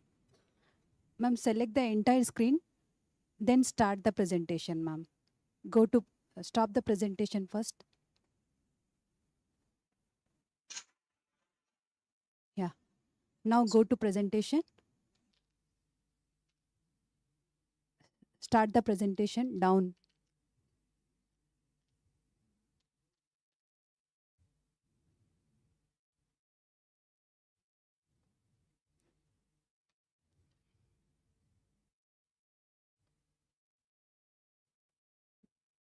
Ask her to send the PPT. Saira Mashwini, can you share your PowerPoint with us? We can play it from here. Sure, ma'am. I'll send it.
Sairam Ashwini, are the slides visible to you? Yes, ma'am. Okay, you can start. Sarah Mall, sorry for that inconvenience. So, currently I'm working as a performance analyst in sports nutrition department from Netaji National Institute of Sports. So, we'll start with the gut health. So, gut health is very important for athletes' performance.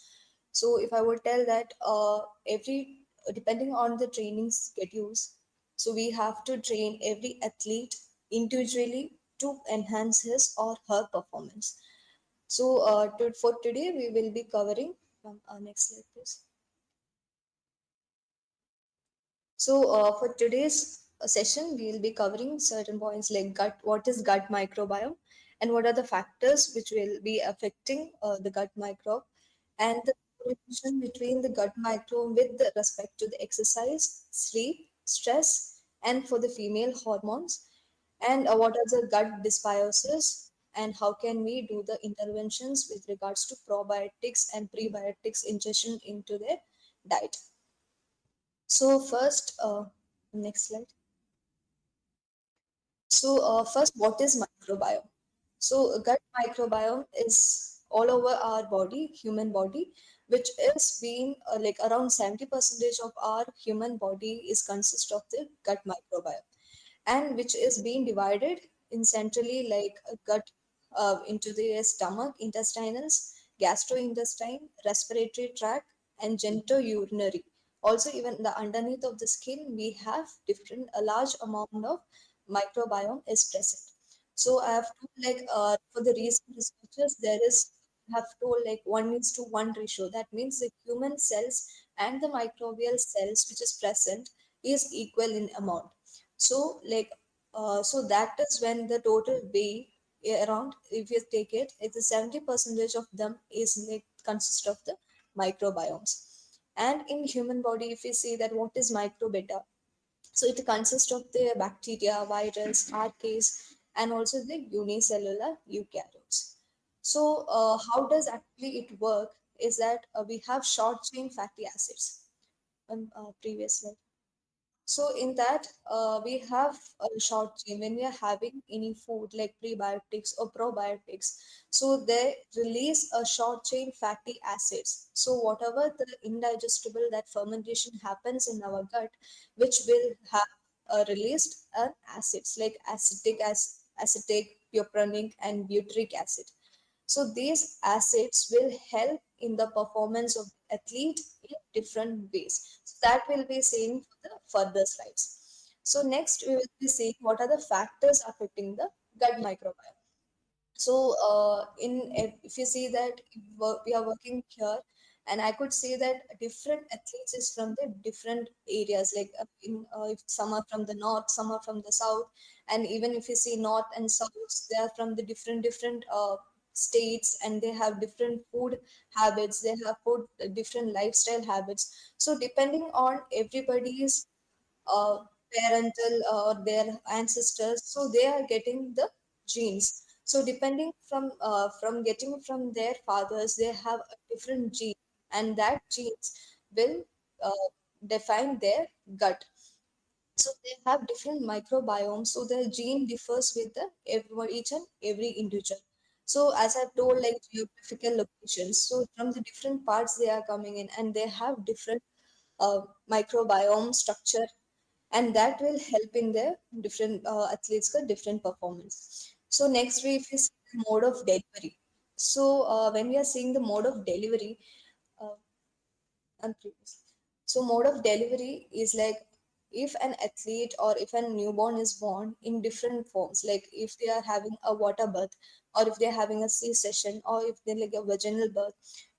So that innate microbe or the gut microbes is different as from different procedures. If they are from the C-section or if they are having a vaginal birth, their gut microbe differs with one baby to the another. And next is diet. Diet plays a huge role because what we are taking from the childhood till adult or till the old. So the diet plays a major role in molding how much the gut microbiome is present in our body. And next, if you see the gastric secretions, so everybody's bowel actions and the secretion of acids, the timing of eating is everything is different. So depending on that, our body will react, and if our body will be having a digestion, different digestion things. So somebody will be having a digestion of like some minutes, some other athlete will have time like around 30 minutes or 40 minutes. So the digestion will differ from one person to another.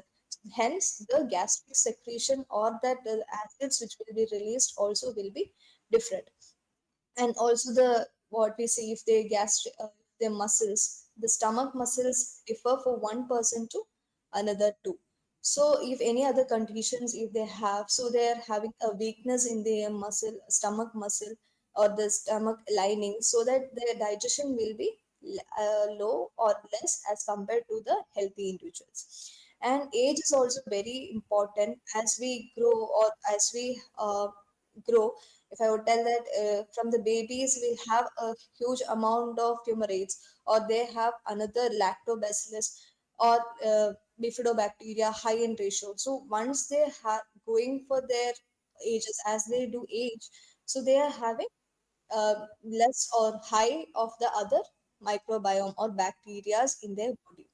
So this defines for the immunity. If it is having innate immunity and also very acquired towards our growth.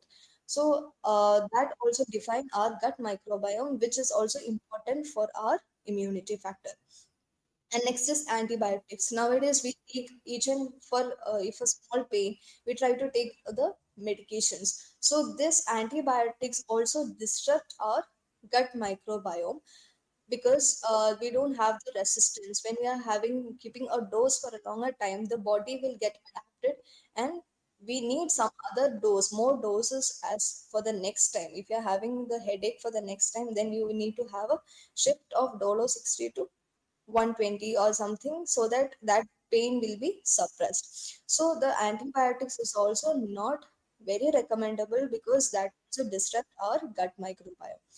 And next is stress. So be it a physical stress or a mental stress, the body goes into a stress mode wherein our gut disruptions also happen. So we'll be discussing more about stress in the further slides.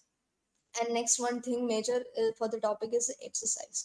So exercise has a positive impact and also negative impact depending on the intensity of the training. As for if I'm telling for a sedentary population, exercise is a big key to reduce inflammation and also to improve the immunity, and exercise will improve their gut microbiome too. So next we next we'll be seeing about the gut microbiota and exercise. So the gut is having a bidirectional, meaning that means if the exercise is high, low, or moderate, depending on the phase of training. So let me tell you that every athlete having different phase of training depending on their each sport. So they have to adapt to their training for a some time and with along with their food. So if they are having high training, the body gets adapted with that high training, and also there will be a change in the gut microbiota or their composition. So if they are training for a longer time, so their muscle changes or the fat percentage, so these kind of things will total body composition changes as with respect to their gut microbiota.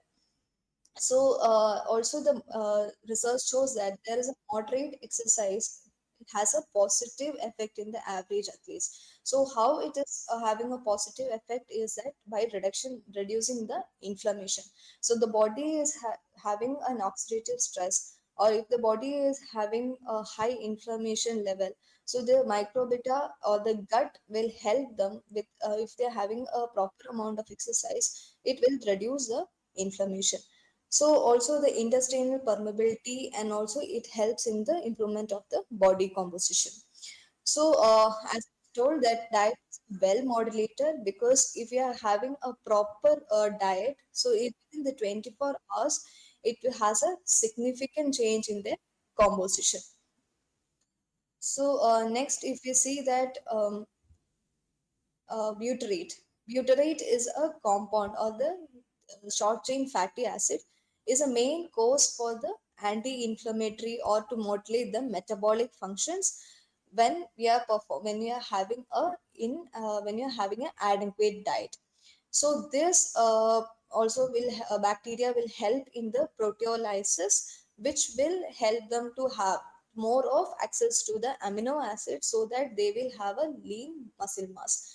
So it happens like when the athlete is into their training, so they don't have a proper amount of food. So when we are having during training or pre-training, so these foods will act to their with along with their training, and it will improve their inflammation, and it will speed up their recovery. So that point is being missed by the athletes, that they should improve uh, their training and also improve their diet to have a better performance. So intense training is having, if an athlete is giving the overtraining, so sometimes the athlete is like I have to gain or I have to reduce the weight, or if I have to be in a certain physique structure. So the athlete, without the knowledge of the coaches, the athlete tend to train a lot.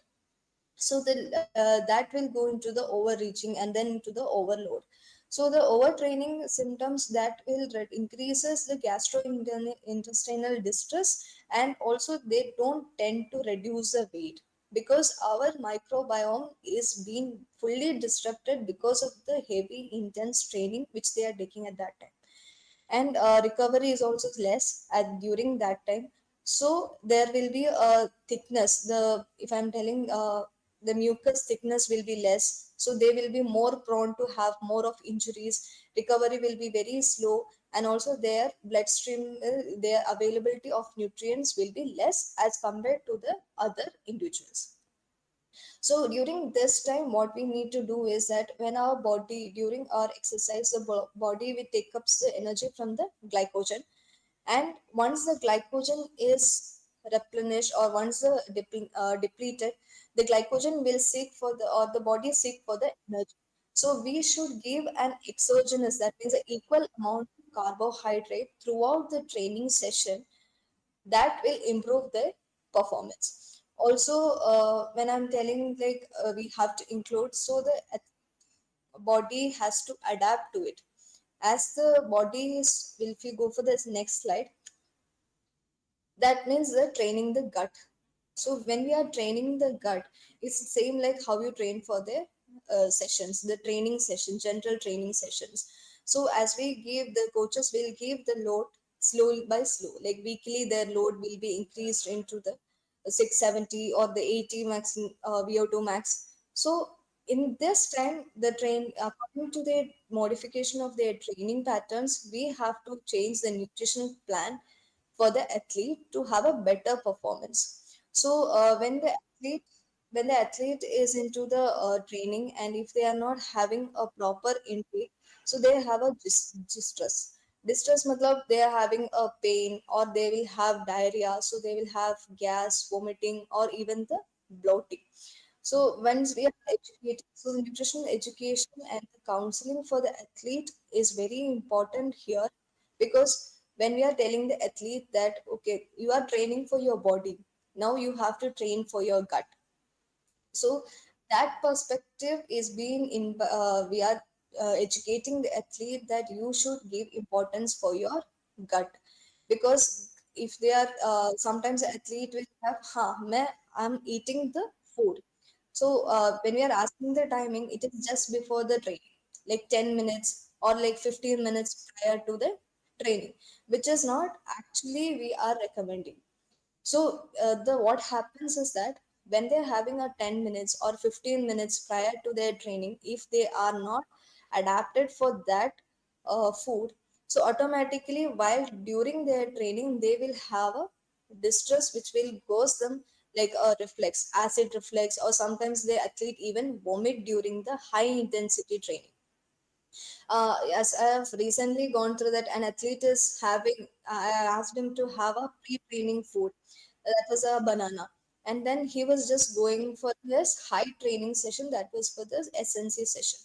So what he was doing is he was just doing the cycling and then having the bananas. So this has not been entertained, because when I interacted with the SNC coach, she told me that yeah, the kid is having, is not able to take up the load, and he vomited. So when I called this athlete and was taking the intervention, like what happened, what was this not uh, good for your gut, or do you had any problem while you're having the food? So he told me that I was having the banana during the cycling. So during the physical or the cycling, the digestion won't be proper. So that hurry or if they're having in the hurry, so this digestion will be they just gulp it and they just go for the training. So that will lead to the vomiting, and then it will go into the diarrhea for the some athletes. So optimal fluids and food, uh, food, as I've told, that the timingly food should be enhanced to reduce the GI distress. Also, the training the gut will be happening during their off season. We can train every athlete during the off season than the competition phase, because when we are doing it to the competition phase, they may not be able to, sometimes it is a sensitive that we can't put any kind of food which is new to that athlete, because that will disrupt their performance, and that will sometimes psychologically that will go down his performance also. So the gut training should be done systematically with the training, where what kind of phase of the training that athlete are. So one is pre-training. So pre-training is very important to maintain their blood sugar level. Also, they should have a optimized hydration before the training too. So there are hydration strategies which tells that we should have at least 200 to 300 ml of water before the training, at least a 15 minutes or 20 minutes ki pehle you should have that optimal amount of hydration. You should be hydrated, because it is not always like during the training whatever the water intake is, that is sufficient for your entire recovery. Hydration should be planned, as in like it should be as a pre-training, during training, and also the post training. So for the pre-training, we can give the athletes starchy, which is less fiber and also high carbohydrate and low fat food. So this also depends on the timing. So what kind of food which we are giving? So if we are giving simple sugars, then the training timing, what is the training timing? At least give them at least a 30 to 40 minutes before. If it is a fructose rich food, we can be given like at least a 15 to 20 minutes before the training sessions. Also, how much the quantity? So if an complex carbohydrate or the a moderate to complex carbohydrate, if you want to give the athlete as a glycogen for the first batch, then we can give it at least a 2 hours to have a proper meal. And then we have to refuel the athlete in every 30 minutes, every 15 minutes, so that they will have a proper glycogen storage for their next during training. And also the temperature. So, when we are having the food, the temperature also matters. So that also gives a gut that proper, if the food of the temperature of the food should be in an optimum level, so that it won't disrupt even the gut microbiomes. So when we go to the during training, so as I've told, the hydration is very important, and also high concentration of carbohydrate beverages can be implemented while they are having a training or the competition phase. But these things should be done prior to their competition phase, that whether that beverage is being accepted by his gut or not. So the beverages which we give here is basic thing like the water. We will do the water strategies. So which is the plain water, then we give lemonades and even give the fruit juices for the athletes to have a better performance increment. And the carbohydrate ratio also should be noted down, that it should be above the 8% of carbohydrate. And few of the carbohydrate or the sports beverages causes the GI distress in the athletes because they are not used to it. And also if the osmolarity of the beverages is high, that time also it causes a diarrhea and also the vomiting tendency for the athletes. So the main source which we can see during the training is the glucose plus sucrose sources. That is because the gut can easily accept this kind of transporters, because if you are having three gates, if in a room of people, if you are having a one gate and or the one door, everybody at least 110 people are there in the room. With the one door, everybody can't go out. So at least if we are having a three doors in a room, then we can the 110 people can go around say. Just like that, the during the training, the body needs different transporters so that the gut can easily accept the sources. And even the post training, if I'm telling that athlete should be having a fluid replacement, also the glycogen replacement, there is a window wherein we'll tell that athlete to take it at least 15 to 45 minutes ki pehle. You should have a proper uh, balanced meal, and also high, depending on his or her requirement, you should increase the carbohydrate or the quality of the protein, and the good fight with the high fiber should be there in your post training food. And also the timing is also very important for the muscle protein synthesis, because once you're having the food after 1 hour, 1.5 hours after the training, it doesn't give the effect which is giving before the 15 or that window period. So the muscle protein synthesis will slows down, and the acceptance of the food which we have after the 1 hour or 2 hours, it will be less as compared to the window. And next slide please. So, with regards to that, I would tell a case study also, then we'll go into the sleep quality. So, when I am handling with the cycling, so we are having the cyclists, both the females, males and females, they are endurance cyclists. So they have like right now the training schedule is loading phase. So they have right now is 80 kilometer. Tuesday ko they have 90 kilometers, and Wednesday usually their training intensity will be high, like that goes into 100 to 110 or maximum 120 also goes by it. So this time what we are doing is, what we have done the our nutritional role is like we are including every kilometer basis. So that gives a better result, and also the athletes find that the fatigue level have been decreased, their fatigue have decreased, and also they could push them for a longer time. So what we does that we are giving the carbohydrate sources in the frequent intervals. So as there is a limitation that a cyclist can't carry a bulky food, so what we needs to give this, like we give dates, we give bananas, we give granola bars, which is being generated in the inside the campus, and we give the water strategies. So everybody has a fast enough, and they have plain fluids, and they also have lemon water. So what we does that we are combining the combinations, that in what interval they have to take. First, what water should be taken, and for the next kilometer what kind of food they should be ingested, and how much the amount should be, so that their fatigue and also they could push them for the longer time. And we could get the feedback that even the 100 kilometers done, the athlete was not tired, and the recovery was proper, and they could push for more kilometers. So in a way like this, we have to train their gut.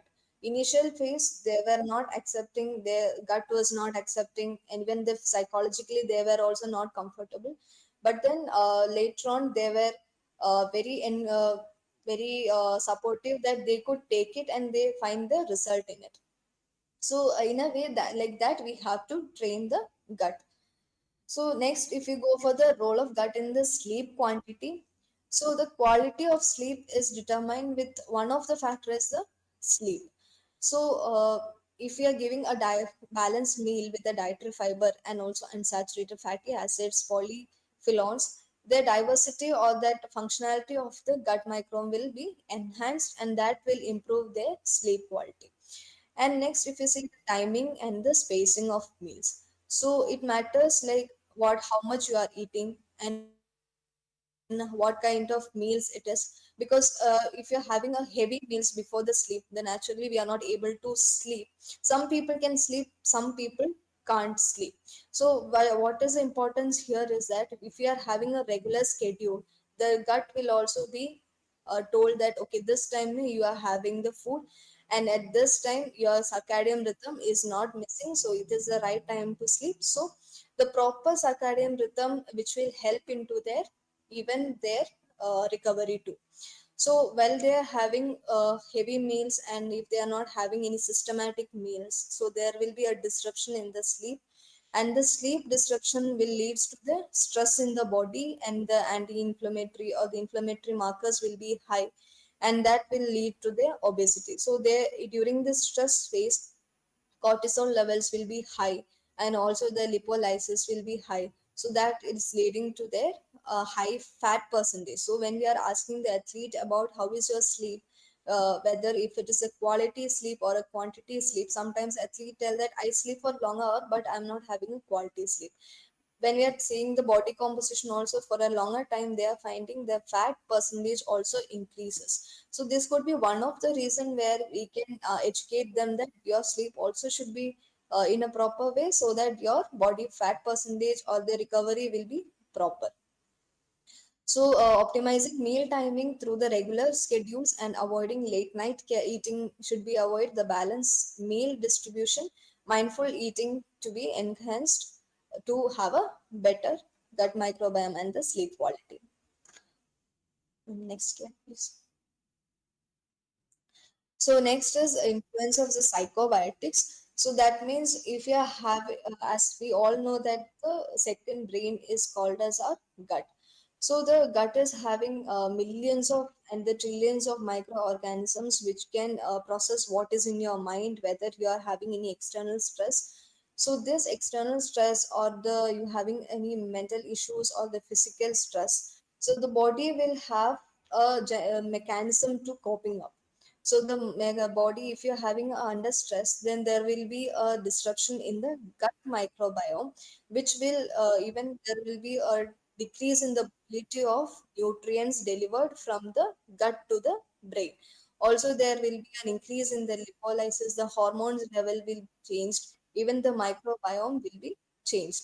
So the body, even the athletes who is having mental issues, or they are not having mental issues in stress of the, if they're having competition phase, so they have been into the more stress phase. At this time their intake will be less. So as because of their mental stress, they are going into their intake is also less, and finally that will reduce their performance also. So here we have to see the athlete, the constant counseling sessions will be taken. We refer to the psychology sessions, and we found that there is an improvement, and also they educate them like what is the importance and how to tackle the anxiety and the stress issues, wherein that would improve their total performance. So the next is the female hormones. So in the female hormones, every month we go into the different hormone changes. So in hormone, in the females who is having periods, that time the microbiome composition also changes. So what happens is that that time the female intake will be less, as they have cramps, they tell that they don't feel like, they feel nauseous. So this time we knowingly we have to tell, or we are educating the athlete that you should intake this much of protein, this much of carbohydrate, because in the hormones for the females, in luteal phase there will be different metabolism. They will be having a prominence of the fat metabolism in the luteal phase and less of the carbohydrate.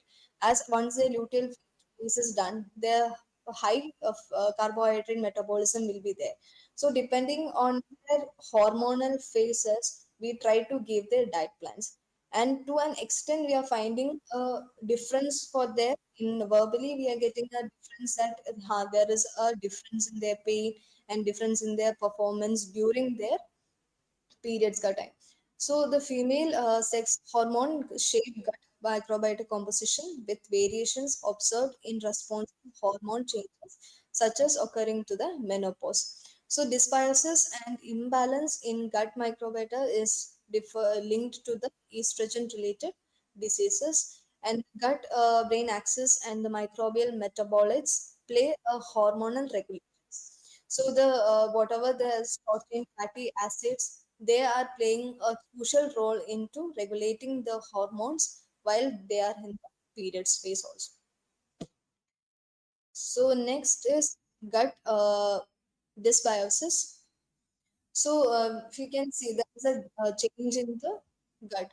So that what are the changes is that flatulence. These are this kind of is sign and symptoms which we can see as the as cause of the dysbiosis. So these like diarrhea, nausea, decreased appetite, abdominal distension, pain in the abdomen, belching, and unpleasant taste in the mouth. These are the sign which shows that your gut is not functioning properly. So these signs and symptoms could lead to the cardiovascular disease or GI disturbances, immunity disruption, impaired kidney function, and could also be the reason for the obesity, type 2 diabetes, allergy, CNS related diseases. So this could be one of the reason. It won't be like specifically if you're having a diarrhea, it doesn't mean that you will be having some of this disease functions. The persistent, it could be like for the longer time, if you're having a high intake of high carbohydrate food or highly processed food, that could lead to a disruption in the gut microbiome, and that could lead to some kind of colon cancers or any kind of if type 2 diabetes. So this kind of hormonal changes would happen for a longer term. So next next slide please. So always we have to see that there should be a balance. So an athlete, for athlete also there should be a balance. Like we include the prebiotic and the probiotic. So what is prebiotic is the food for the bacteria. So this could be something fermented, and this will be metabolized by the gut bacteria. It is not by the human host. So what is probiotics? The live bacteria which will be cultured. So there will be a symbiotic relationship. So as the training, as the exercise, as the athlete is going with the drastic training schedules, there should be a symbiotic combinations which should be implemented for the athletes diet to have a better performance. Not specifically like probiotic or prebiotic. I would we are going like for a symbiotic. What kind of timing we can give for the prebiotic and probiotic? What kind of combinations we can give? So these are the balance which we try to implement. So next we'll see for what is probiotics. So probiotic is nothing but as a living organism. So it is available in the food and the supplements too, which will help in the gut microbiome to have a good bacteria. So basic the major good bacteria are lactobacillus and bifidobacterium, which has a many in advantages for the improving the performance. There are several researchers have found that lactobacillus, which is given in the form of supplements or the bifidobacteria supplements, they have done it in the endurance and the swimmers. So they found that there is a reduced inflammation, and also they have improved their recovery also. So most of the probiotics are strain specific. So it is not like every probiotic is general. So depending on the specification, we have to go. If not, there won't be any result. So what are the probiotics genes? We can see that there is cheese, bitter chocolates, which is about 80 to 90 percentage. Then kefir, then miso soup, and the probiotic yogurt. So these are the probiotic sources which we can include. So what are the roles of probiotics? We can see. Next slide, please. So the role of probiotics is to strengthen the immune system. So regulating the absorption. So it gives a thick lining for the gut microbiome to have enhanced nutrient intake. Also digestion of carbs and protein, and normalize the levels of cholesterol. And antagonist effect in the harmful microorganism which is coming into the cells, and pathogenic microfloras. So this kind of role plays a vital role for the improvement of the athlete too. Next slide, please. So when we are going to the prebiotics is something which is typically high fiber food. So which has a host to stimulate growth or activity, and also it go along with the probiotics. So the number of probiotics which will improve the host health is limited, but then like prebiotics like onion, soybean, asparagus, banana, leek, bread, and the garlic is a great source for the prebiotic, and we use everyday basis. We use the banana, and banana is a energy store where it helps the really improve the performance of the athlete by pushing their fatigue level, and without causing any GI distress. So it is a safe prebiotic which we can give to improve their athlete's performance. Bifidobacteria and the bifidogenic and non-digestible oligosaccharides are inulin and lacto-oligosaccharides. So if you see the diet supplements, the prebiotic levels increases the probiotic bacteria also, and breast milk is also very good prebiotic, which we have an innate immunity from it, and which is composed of the fructo and galacto-oligosaccharides. So next we'll see what is prebiotics role. So it maintains the pH of intestines and stimulates the good bacteria. Also, it enhances the peristalsis, improve the digestive system, reduces the formation of gases. So we when the excess gases is produced because of the lack of intake in the body. So this prebiotic reduces formation of these gases and gives the energy, and remove excess mucus from the walls, because when we are having a high training, the walls thickness, the thickness of the gut will be reduced. So this prebiotic foods can improve to reduce it, or the excess mucus wall, remove the excess mucus from the wall, and also the production of short chain fatty acid and lactic acids too, and stimulating local immunity, and which is very important for the athletes to have a good immunity, and hence the prebiotics is very important for them to have. So next, so what are the methods? So the different methods, there are not very, it is also very costly. So it is not widely being used for the athletes to have a gut microflora test. But then, yes, collecting tools and the saliva, we'll get to know that what is their gut microflora is look like. So there are other clinics where they have check they are checking the microflora and then giving a personalized diet. So that is not there in our institution or any of the site because it is very costly too.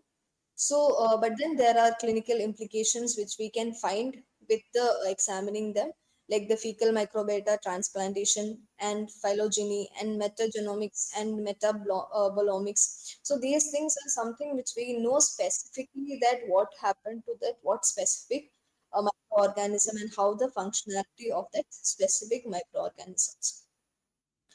So next is the intervention. So for the every athlete, we need a personalized or a tailored nutrition plan depending on their training time. So it is always we have to educate constantly the athlete that what is the importance of having a pre-meal during the meal or the post training, what is the important and what the things they have to take in the mind while they're consuming certain food. So what is the impact of that certain food to their performance. So these kind of educational constant education should be done for the athletes. And stress management, so when we are having the athletes goes into stress because of their personal issues or during the training sessions. So managing their stress is also very important. Once if they are not having a proper stress management, the intake will also be less. Also there will be side effects like they have a bloating. Sometimes they tell that they have a bloating, or sometimes they tell, ma'am, I'm feeling they have constipation because they are having not having a proper amount of food via diet, and they are not having a good fiber in their diet. So this lacks having a constipation, and constipation also gives mood disruptions. So once if our gut is not having a proper uh, atmosphere or an ecosystem, so it reflects in our performance. So there should be a proper stress management the athletes can take in every centers. I think we have psychologists also. So it is not a impossible thing to be managed. So we once if they're having a stress management, they will have a one of the it will help them to have a proper gut also. And next is a physical activity, be it in a sedentary or in an athletic population. Physical activity is necessary. So if they are having a proper physical activity, their microbiome will be helpful. And if they are having an excess training, that is also not good. Always there will be an excess training, but before their pre-competition phase, so the load will be high. At that time there will be a different microflora, and also once their load is less, so that time also the adaptation of the microflora will be different. So depending on the physical activity, we have to give the nutritional plan. And next is dietary supplements like ADK, which is very essential for the gut microbiome and also to improve their performance. So these are the certain things we can do for the intervention part. So this is from my side. If any questions, we can go for it.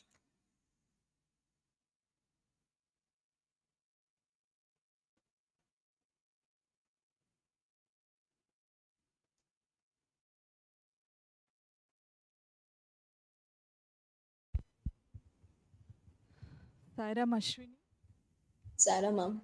That was a very wonderful presentation, and you have given lot of references with respect to the studies conducted. We are very happy to hear this concept on gut microbiota, because currently we are also pursuing uh, in PhD research in PhD with respect to gut microbiota. I have few questions here. Have Yes, you ma'am. come across any questionnaire to elicit information from the from the athletes and then assess their gut health? based on the dietary information that you collect? Yes, ma'am. We take the 24-hour recalls, and we take on based on the 7 days. It is like every day we are taking the dietary recalls. When the athlete is coming to us, we are taking 7-day recall, which is having more credibility or which is having more of certainty than taking a 24-hour. And question is as such, no. But then, as right now I'm pursuing the fourth map from the Monash University, so Okay. I have few kind of questions which might be related to the gut health. That So is. we ask specifically Hmm. what kind of food, is there any GI distress or what timing it is. So the general question only we have, nothing specifically to the gut. So, like, if they complain with some gut dysbiosis, what Hmm. kind of dietary intervention are you taking up to, bring back or restore their gut balance? Ma'am, we if then athlete is coming in, so we'd ask about like what kind of food the athlete is taking in, and what is the timing that athlete is having. So what are the symptoms, sign and symptoms, if they're having in a blood in stools or severity, to understand that what is the severity. So certain sign and symptoms we ask if they're having any IBS issues, or is it because they are having any stress. So if these things, if it is they are cleared, or if they are more complex in it, then we further go into the Ford map specific questions, ma'am. Also, in general, not just athletes, but we have some myths associated with the consumption of curd and buttermilk during the menstrual cycle. Hmm. So, and then we also have this amenorrhea in athletes, Yes. right? So, do you come across any situations like that, and then what kind of suggestions you give them? Ma'am, as such, nobody here is taking buttermilk. Or yes, there are myths like we if you take a buttermilk, but I would tell generally the hydration is very important for a menstrual cycle for the females. So maintain during the periods time. The thing is, their lack of hydration is there. They are having not having a proper hydration that leads to the heavier cramps and everything. So I educate the athlete that we should have a proper hydration during the menstrual cycle, and there is no specific food which we are giving, like a buttermilk or something, which will reduce their cramps.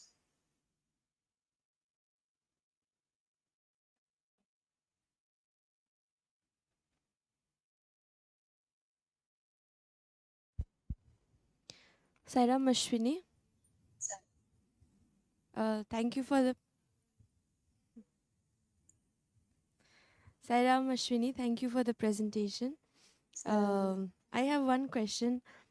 How does the gut microbiota composition differ uh, from an athlete and a normal human, non-athlete? So as specifically we are not doing anything, but if an athlete is having,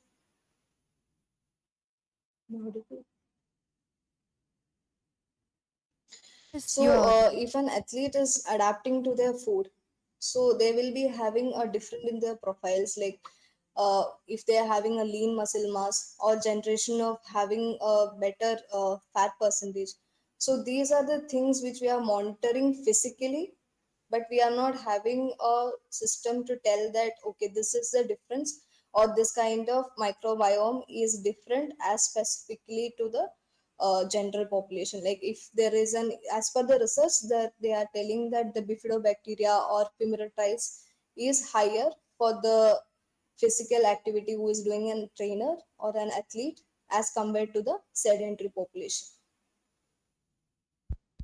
Okay, so as such, you have not conducted tests related to fecal matter and saliva. No, because in science centers we are not doing any kind of fecal or testers to know about the microbiota because of the cost efficiency.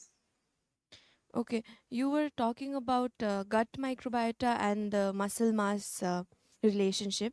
Uh, Yes. how how does it happen? How does gut microbiota relate to less or higher muscle mass?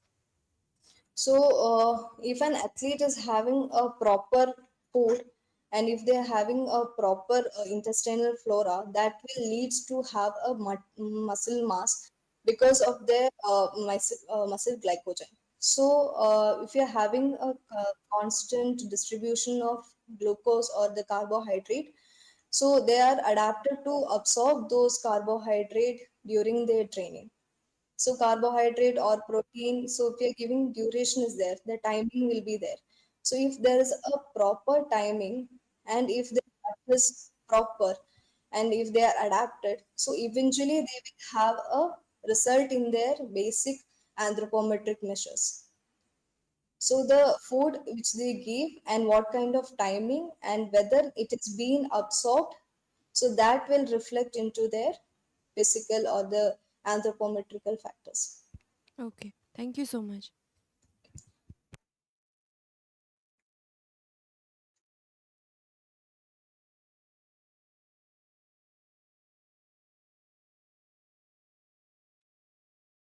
Sarah, ma'am. Yes, ma'am.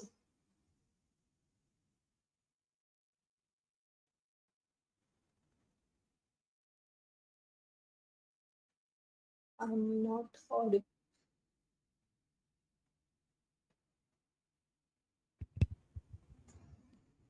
How Sir. do you assess gut health? Gut health. For athlete or any person, what are the methods you use to measure their gut health? Based on that, of course, you give recommendation dietary. Any Hmm. methods are there to assess? So we do the questionnaires. So to ask about what is their intake and what is their training. So there is we ask like what are kind of food they are taking. We take 24-hour recalls, and we ask like whether the athlete is having any food allergies and what kind of food which you give the pre-training. Are they adjusting to it? So if they are adjusting, so we give depending on the dosages. So we give the dose dependent treatment for the athlete to have a better gut health and to improve their performance.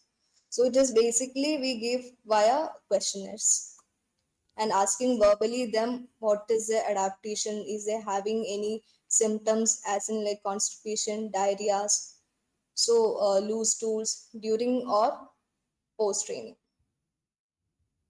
That means by questioning them, their feeling and their discomfort, if any, you will assess their status, right? Yes, ma'am. Not any particular method in the laboratory. No, ma'am. She has shown a slide. I think you have shown a slide that there are two tests, no, Ashwini? That is stool test and one more saliva test. Yes, ma'am.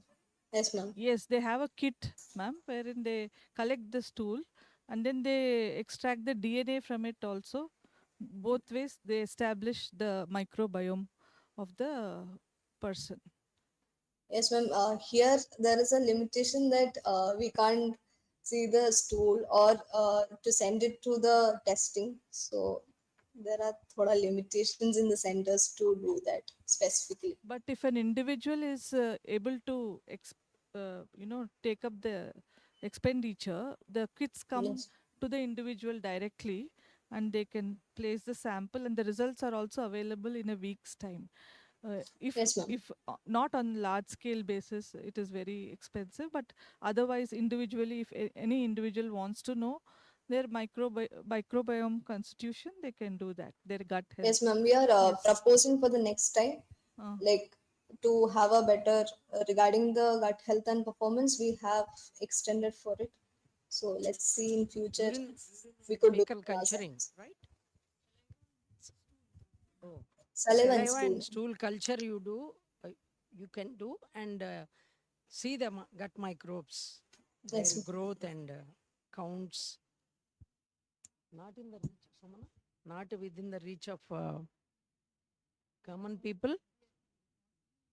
Okay. Okay. Thank you for a nice presentation. Sai Ram.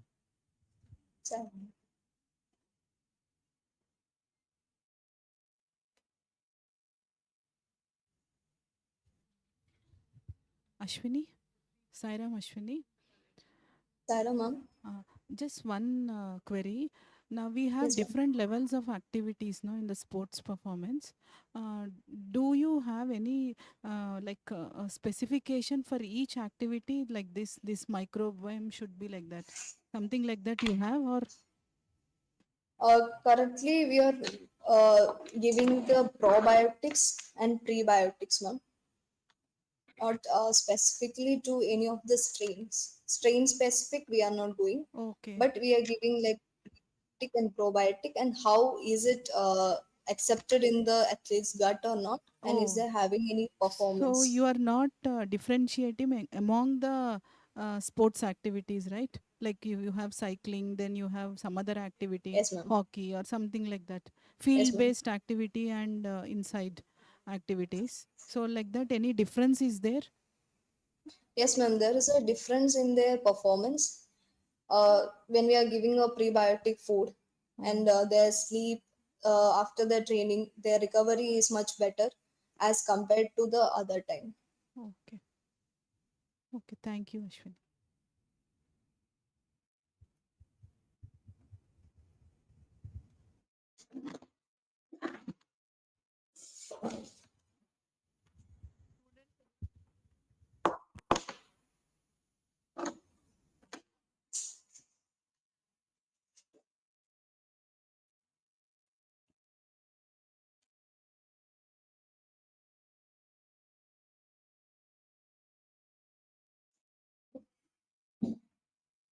Hello.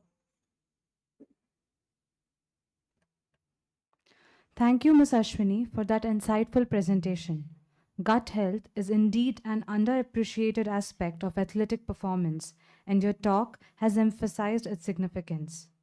As we learn, taking care of gut not only enhances physical training but also overall well being, such a need of the hour. Thank you for taking time out from your busy schedule and joining us online here today. I now invite Dr. A. Sumana to virtually present the certificate and gift as a token of our appreciation to Ms. Ashwini.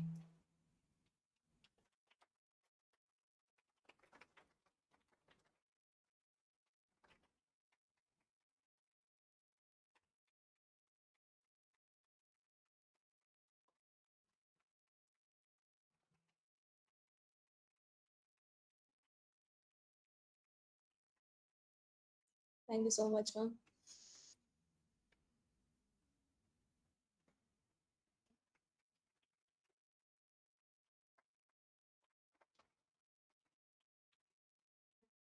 Thank you, ma'am. Thank you so much.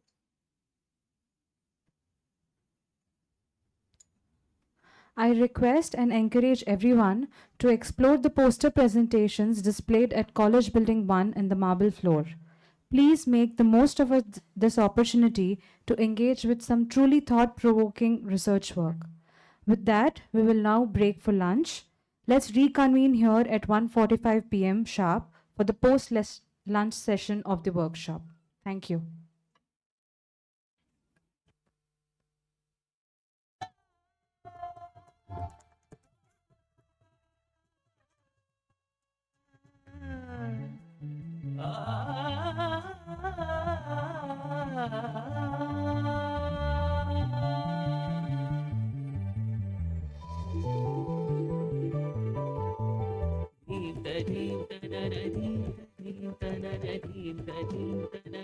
Saira, just small information for all the participants.